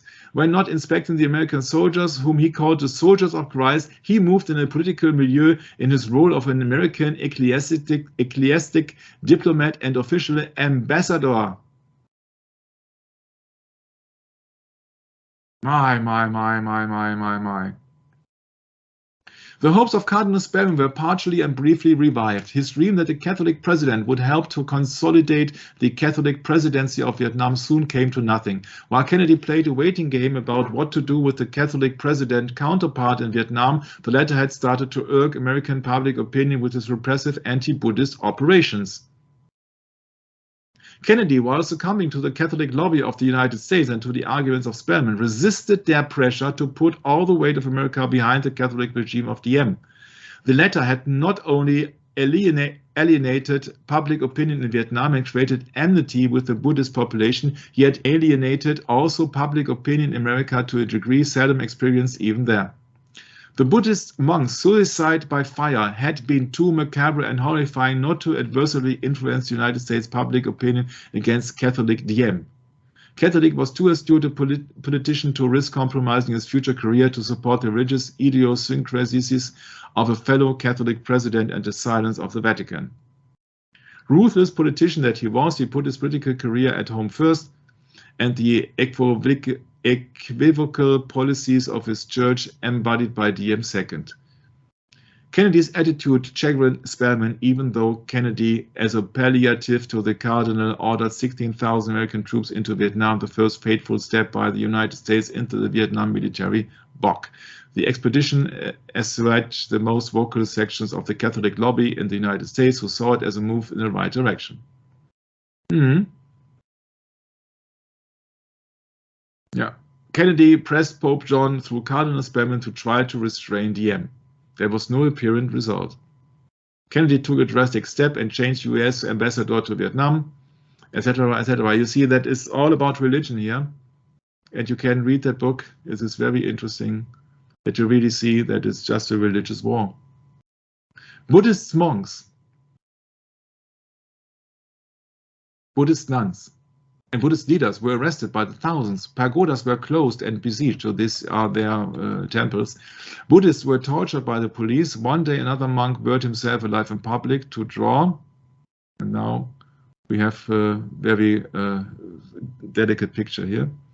That's a Vietnamese Buddhist monk who burned himself in June 1963, so 5 months before the assassination of Kennedy. The journalist's photograph of this monk during his self-immolation won the 1963 World Press Photo of the Year, Brett. That's the world that we are living in. Yeah, that's right. Yeah, that's the same thing with the girl, the naked girl, child, the naked child running with the burnt back with napalm a few years later. Yeah, so these are their World Press photos. So these all that they hate me, love, death. Yeah. So peace be with you. What Jesus Christ did say is, I did not come to bring peace, I did come to bring the sword. Huh? Mm-hmm. Yeah, so everybody who talks about peace in this wicked world is just not on the side of Jesus Christ. All that they hate me, love, death, bread. Oh. The secret police packed the jails with more monks. A third monk committed suicide by fire than another. Within a brief period, 7 had burned themselves alive in public. Vietnam was put under martial law. More Buddhists, monks, and nuns were arrested and taken away in Norris, including a large number of wounded. May I recall that the leader of the country was a Catholic? So that is Catholic policy against Buddhists. 10,000 Buddhists took part in a hunger strike and blocked Saigon, while a giant gong tolled from the tower and the main Sa Loi pagoda in protest against the persecutions. Yeah, is that not the Inquisition? Is that not like the River Seine has been filled with red with blood when it comes down to the persecuted Huguenots in France, Brent? Yeah, this is all persecution of the Roman Catholic Church here.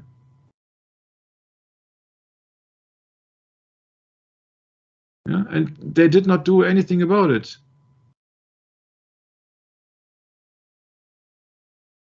It's disgusting, but I can't help it. You see, this is the Vietnam War. And this is a young woman holding a pistol here, or a revolver, actually. Yeah, this is Madame Hu, wife of the head of the secret police, so of the brother, I think it was, of the reigning president of Vietnam then. Yeah. Yeah, and her first call was upon Cardinal Spellman, the principal sponsor of the DM regime. Yeah, so it's not hard to investigate who's who.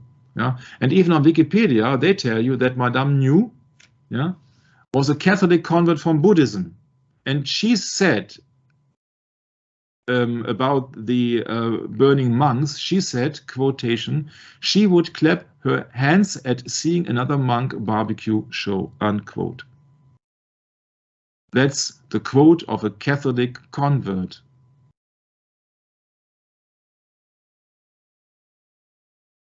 It says Wikipedia. It's nothing else. It's just Wikipedia. My, what a word. And now she can be seen here together with Lyndon B. Johnson. Yeah, birds of a feather flock together. All these people love death. Because that's what they have been paid for, obviously. So I've been quoted, Arrow, Manhattan, Vietnam, Why Did We Go? Because that author has made a tremendous amount of interesting books, like the Vatican Holocaust. Yeah, so that is another persecution here, or the Vatican, Moscow, Washington alliance. And he's written much more books. And if you think that, oh yeah, but so what, everybody can write books or make videos, that's Avro Manhattan. Avro Manhattan is not the regular guy or researcher. He is a baron. And on his gravestone, we read, he was a Knight Commander of the Crown of Savoy, a Grand Cross of the Order of Mercedes, a Knight Commander of Justice Malta, and a Commander Grand Cross of Bethlehem. So I don't know why he was allowed to put all that onto paper, but that gives much credit to his writings, I guess. Yeah, and that Knight Commander of Justice is one of the professed knights, a form of the first of 3 classes of members of the Sovereign Military Order of Malta. So, Brett, I think that he knows what he's talking about. Yeah. Yeah. Also compare the flag of the Sovereign Military Knight of Malta to the flag of Switzerland and to the flag of Denmark.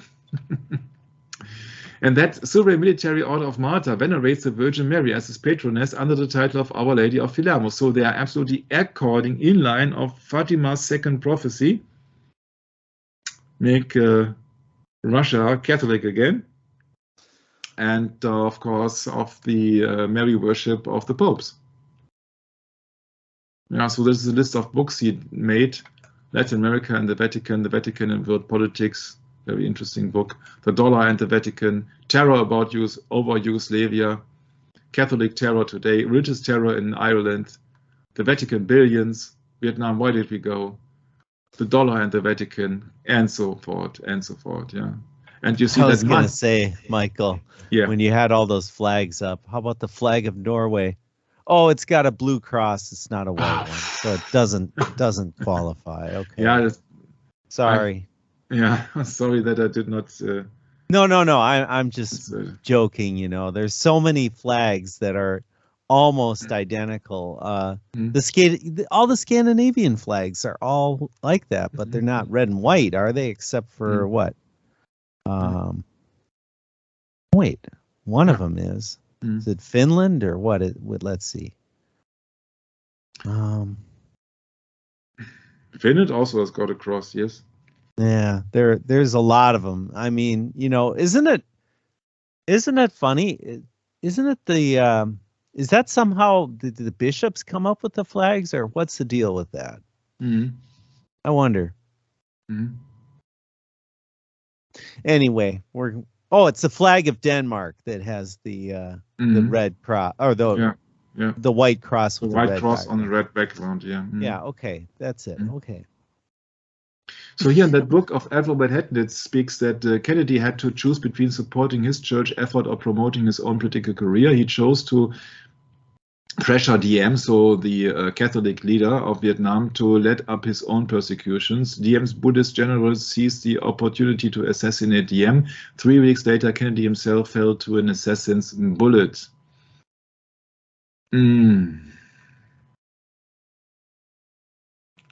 On page 128, the author, remember, a Sovereign Military Knight of many orders, he says, John F. Kennedy was himself assassinated in Dallas, Texas. Why and by whom has remained a secret ever since. So even he does not dare to talk about it, it seems, Brett. Sure. Don't tell me that he does not know. But he knows so much and is writing so much books, yeah, even that is not touching that subject. Yeah. Well, and that's obvious because he can't touch that subject. Because if he did, yeah, he'd be in really big trouble. Yes, we are. Yeah. Here you see the tarot card number 19 in Roman numerals for the sun. Huh? You know that the Roman Catholic Church is a sun worship. You have sunflowers in the back. Yeah. Okay, this is the symbol of the Jesuits. A sun symbol, a sun religion, or the sun god. Yeah, putting the creation on top of the creator. And this is Paul Hardcastle, a talented synthesizer player, which had a world hit with 19. Yeah, because he says that the average age of the combat soldier in Vietnam was 19. That's a blatant lie. Yeah, that's a blatant lie. That's why I told many people in Germany that you see that 19 has an occult meaning of the sun or the sun religion itself, and that's why they in Celsius, Switzerland is thinking about just only allowing to achieve 19 degrees Celsius in public buildings. Yeah, so 19, not 20, 19. Yeah, and so 19 you got that the symbol as the sun, and 19 as the tarot card 19, and you got here a crown around, and the Latin name of the crown is Corona, and the occult number of the sun is 19, and then you can start your own research. 19. In Vietnam, in Vietnam, the average age of the combat soldier was 19. No, 19. What a coincidence, Brett. 19. Yeah. And so they really see the Bible, here the Holy Bible, as the enemy. Yeah, the truth. They have to shut us down. They have to forbid us to speak. They have to censor everything because this is the truth. Isn't that ironic? The Sunday Times magazine. Oh, yes. Roman Sunday. Yeah, and you see all that they hate me, love death. Yeah. It's destruction here. Yeah, so you see that they can even influence the weather since at least 1951, at least officially. Yeah, so it was been said that the average age, we have talked about that in our science series, it was been taught that the average age of the combat soldier was 26. In Vietnam it was 19, and that is not correct. But even that, with 19 and death on his side and many disgusting pictures, Paul Hardcastle achieved a world hit. Of course, all that they hate me, love death. 19, the number of the sun. Yes, and they were spraying Agent Orange there. Onto their own people sometimes. Agent Orange, orange being the color of fire, orange being the color of the 33 degree of Freemason. Oh yeah, Agent Orange. Don't go into this now. Yeah, so 100,000 children are disabled about that. It's so disgusting. What to expect from a country bearing so much pentagrams, Brett? That's right. Yeah, so you see here Cardinal Spellman within people in Christmas, which is Roman Saturnalia, 1951. Yeah. And no wonder that the papal Countess Rose Fitzgerald, so the mother of Kennedy, John F., was a friend of Cardinal Spellman. Rose Kennedy poses with the Archbishop of London, Cardinal Francis Spellman. So I guess that even within his own family, John F. Kennedy had no support. Yeah. Yeah, so it's when people do not want to see the truth, they don't want to see the truth. They just don't want to see the truth. He was the most powerful Catholic in the country then. Of course, he had close ties to the Dulles brothers. He had close ties to the Kennedy family. Yeah, and John F. was not obeying. He just was not handing over money from the state to the church, and he was not obeying the Pope. So, yeah, of course, that's the outcome was in Dallas.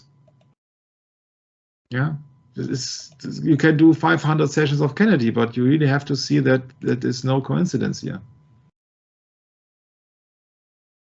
Or if it is Cardinal Cushing of Boston, or Cardinal Spellman of New York, or Cardinal McIntyre of Los Angeles, yeah. So nobody of them serving the Pope would have accepted an American president ruling over the Pope. Unam sanctam, yeah, that's what the bull that I've quoted also, yeah. Where would you like to start? Yeah, you see that you got American Pope, so to speak, a military vicar. You got the Jesuits as the Regimini Militantis Ecclesiae, it's all military. You got the military Knights of Malta, so where should I start? You see, if you don't want to see it, you don't want to see it. It's your choice, it's your decision. Yeah. Shut the door and watch television and watch MTV, but it's not the truth. This is the truth. Or it's close to the truth. The truth we will never reveal. You see, that's up to the Lord. But yeah, and maybe Francis Spellman had ambitions to be the next Pope. Jörg Glismann does heavily doubt that, because he has read some arguments that he says I can achieve much more in America when I'm in America, but who knows? Yeah, who knows? There it is. Yeah, And in 1962, so about 1 year before the assassination, Cardinal Montini, later Pope Paul VI, met with Jackie Kennedy. Why and where? Yeah, because Jackie Kennedy went to the Vatican, Brett, alone. Mm-hmm. Hmm?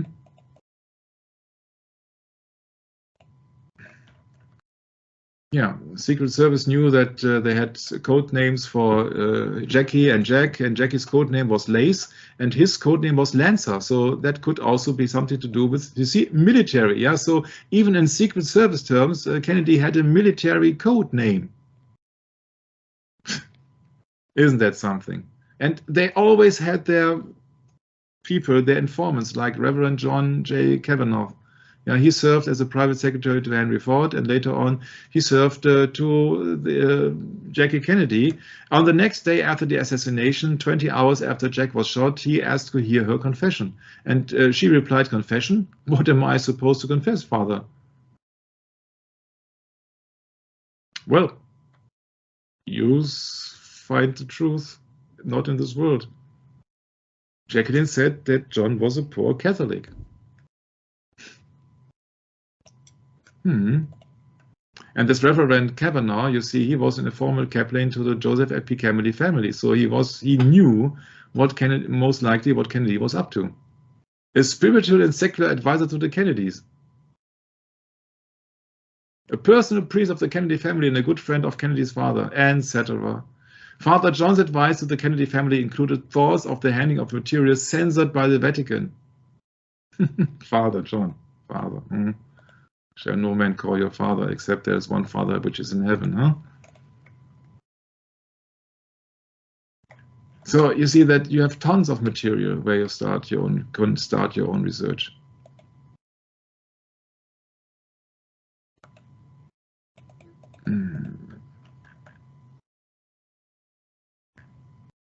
You can't prove that. Yeah, you see, with that video here in mind. Yeah, you're right. Wasn't it John the 23rd? That was during the time of the election, and then afterwards it was Pope Paul VI. I think it was. Yes. Right. Yeah. So here you got a video. I hope it will work out fine. No, you got a video here. Zack, zack.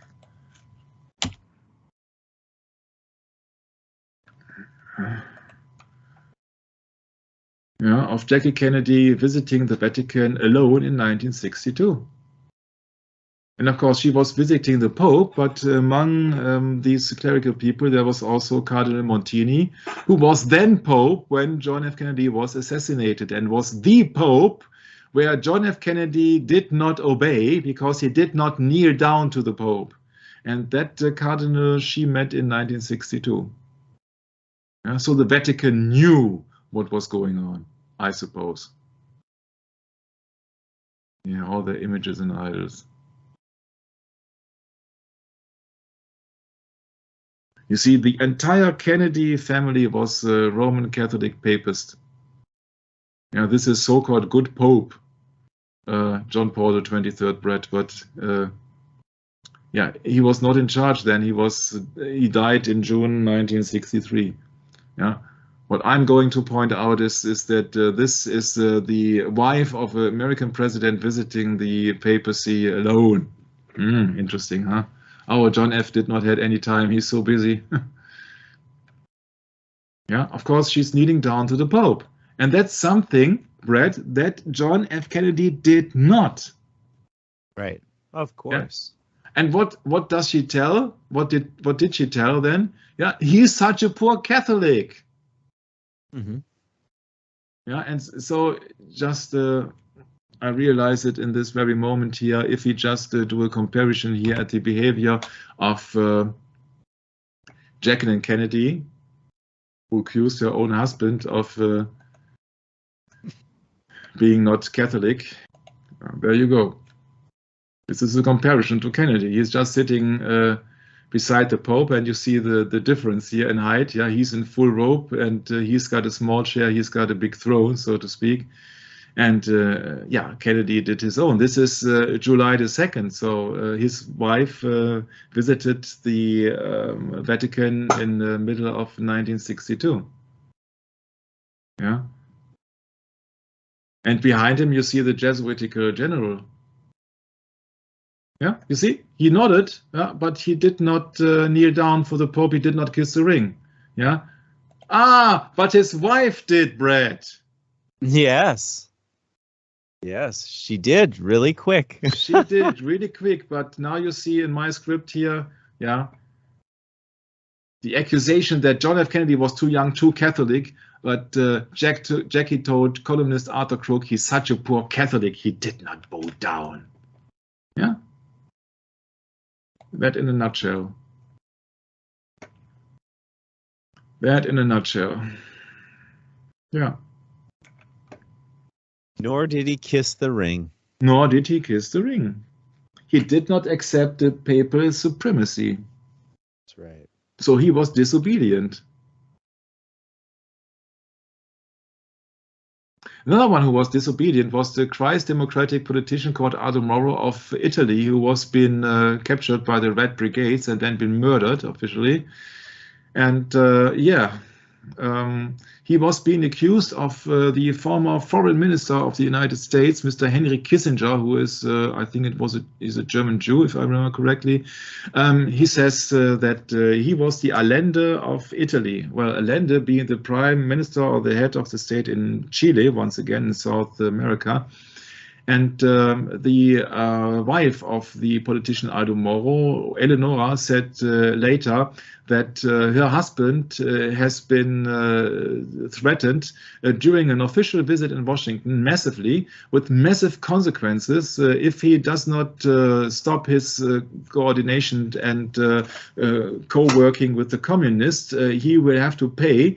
And a high-ranking official says, according to the murderer of John F. Kennedy, he says that there will be a new Jacqueline in the future of Italy. So that means that Aldo Moro will be murdered, assassinated.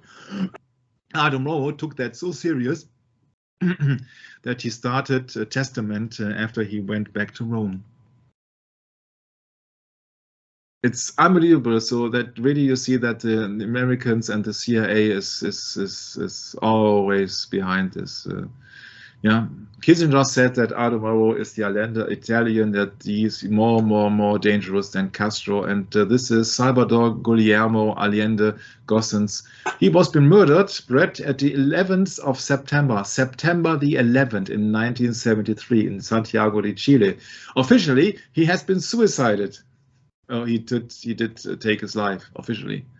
Yeah, the 11th of September. That's a German comedian who says, "Oh yeah, that's in a collective mind of the people, the 11th of September," but nobody talks about 9/11 on 1973. Everybody talks about 9/11 in 2001. Yeah. And so these are the people behind the scene, Brzezinski, the grand chessboard, and they all were then been mentioned in that article. Jacqueline Kennedy been seen as starting a suicide attempt, but everything can be taken into consideration or not. The Secret Service agent Jack Walsh, who was being officially keeping busy of the protection of Jackie Kennedy's child. You can see it also otherwise, that they were just looking over the child and the family, so that Jackie Kennedy would not reveal anything. You can only see it that way. But my point in mentioning Aldo Moro, and also this Secret Service guy was been then making the protection of Pope John. But sorry if it looks a bit confused now. Oh, sorry, this is almost to the end. But why I have mentioned Aldo Moro? Well, Daryl told us that he can recall mentioning in some book, he can't recall which book, that Kissinger was going to travel to meet Aldo Moro, the Italian politician that was threatened in Washington, and he showed him an enhancement of a picture of JFK's head wound and said that if he does not alter his policy, that's what happens, so to speak. Now you see here Cardinal Spellman at the funeral of John F. Kennedy, praying for John F. Kennedy. So you have to believe that that is 3 days after the assassination took place, during the official procedure. Yeah, so that is Cardinal Spellman. You can talk about everything, but JFK was a political puppet, and when he was not obeying his masters, you know, the sign of Anno here in the background is a Jesuitical chapel. The Jesuits order St. Francis Xavier Church at Hyannis. Yeah, St. Francis Xavier, the successor at the general of the Jesuits after Loyola. So the second general. Yeah, and you got all your best friends here, Clint Hill. Yeah, you see, he was Jesuitically trained, but he did not obey his masters.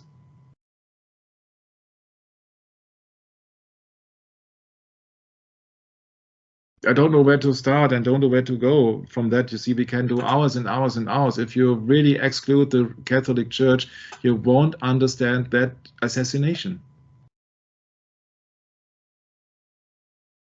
John F. Kennedy turned on the temporal power of Rome's papal Caesar by refusing to enforce the Pope's claim to rule all the governments of the world. Yeah, that's unam sanctam. 1302. And nothing has changed, Brett. Nothing. Yeah, that's right. He sought to end Cardinal Spellman's war in Vietnam. He was printing his United States notes, so they had different reasons to take him out. See, I think he started to look behind the scenes or looked behind the curtain, and then he said, "No, I won't follow that. I want my own American religion or my own American policy." Yeah. You see, you can write books about that,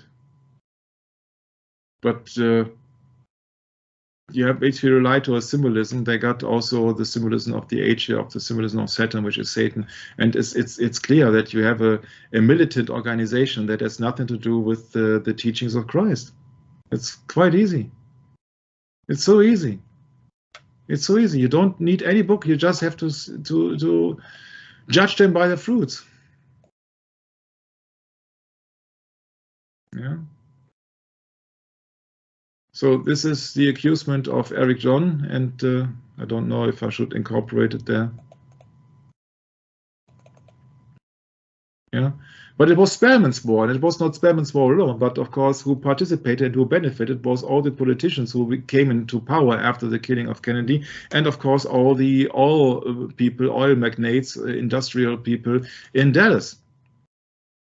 Yeah, because JFK wanted to end the Vietnam War. He wanted to end the Cold War, actually, together with Khrushchev, it seems. Yeah, and Khrushchev was taken out politically in 1964. Yeah, and Jackie Kennedy also was CIA. Where to start? Where to start? Yeah, Allen Dulles. Yeah, John Foster Dulles, Jesuit, all the Jesuits, yeah, being ruled by Jesuits. And yeah, John F. Kennedy did not obey his master. So that's why he was taken out. Yeah. Also, the brother of Allen Dulles, who was been dismissed by Kennedy, he was a cardinal, and he was been giving the sacrament of being a priest through Cardinal Spellman.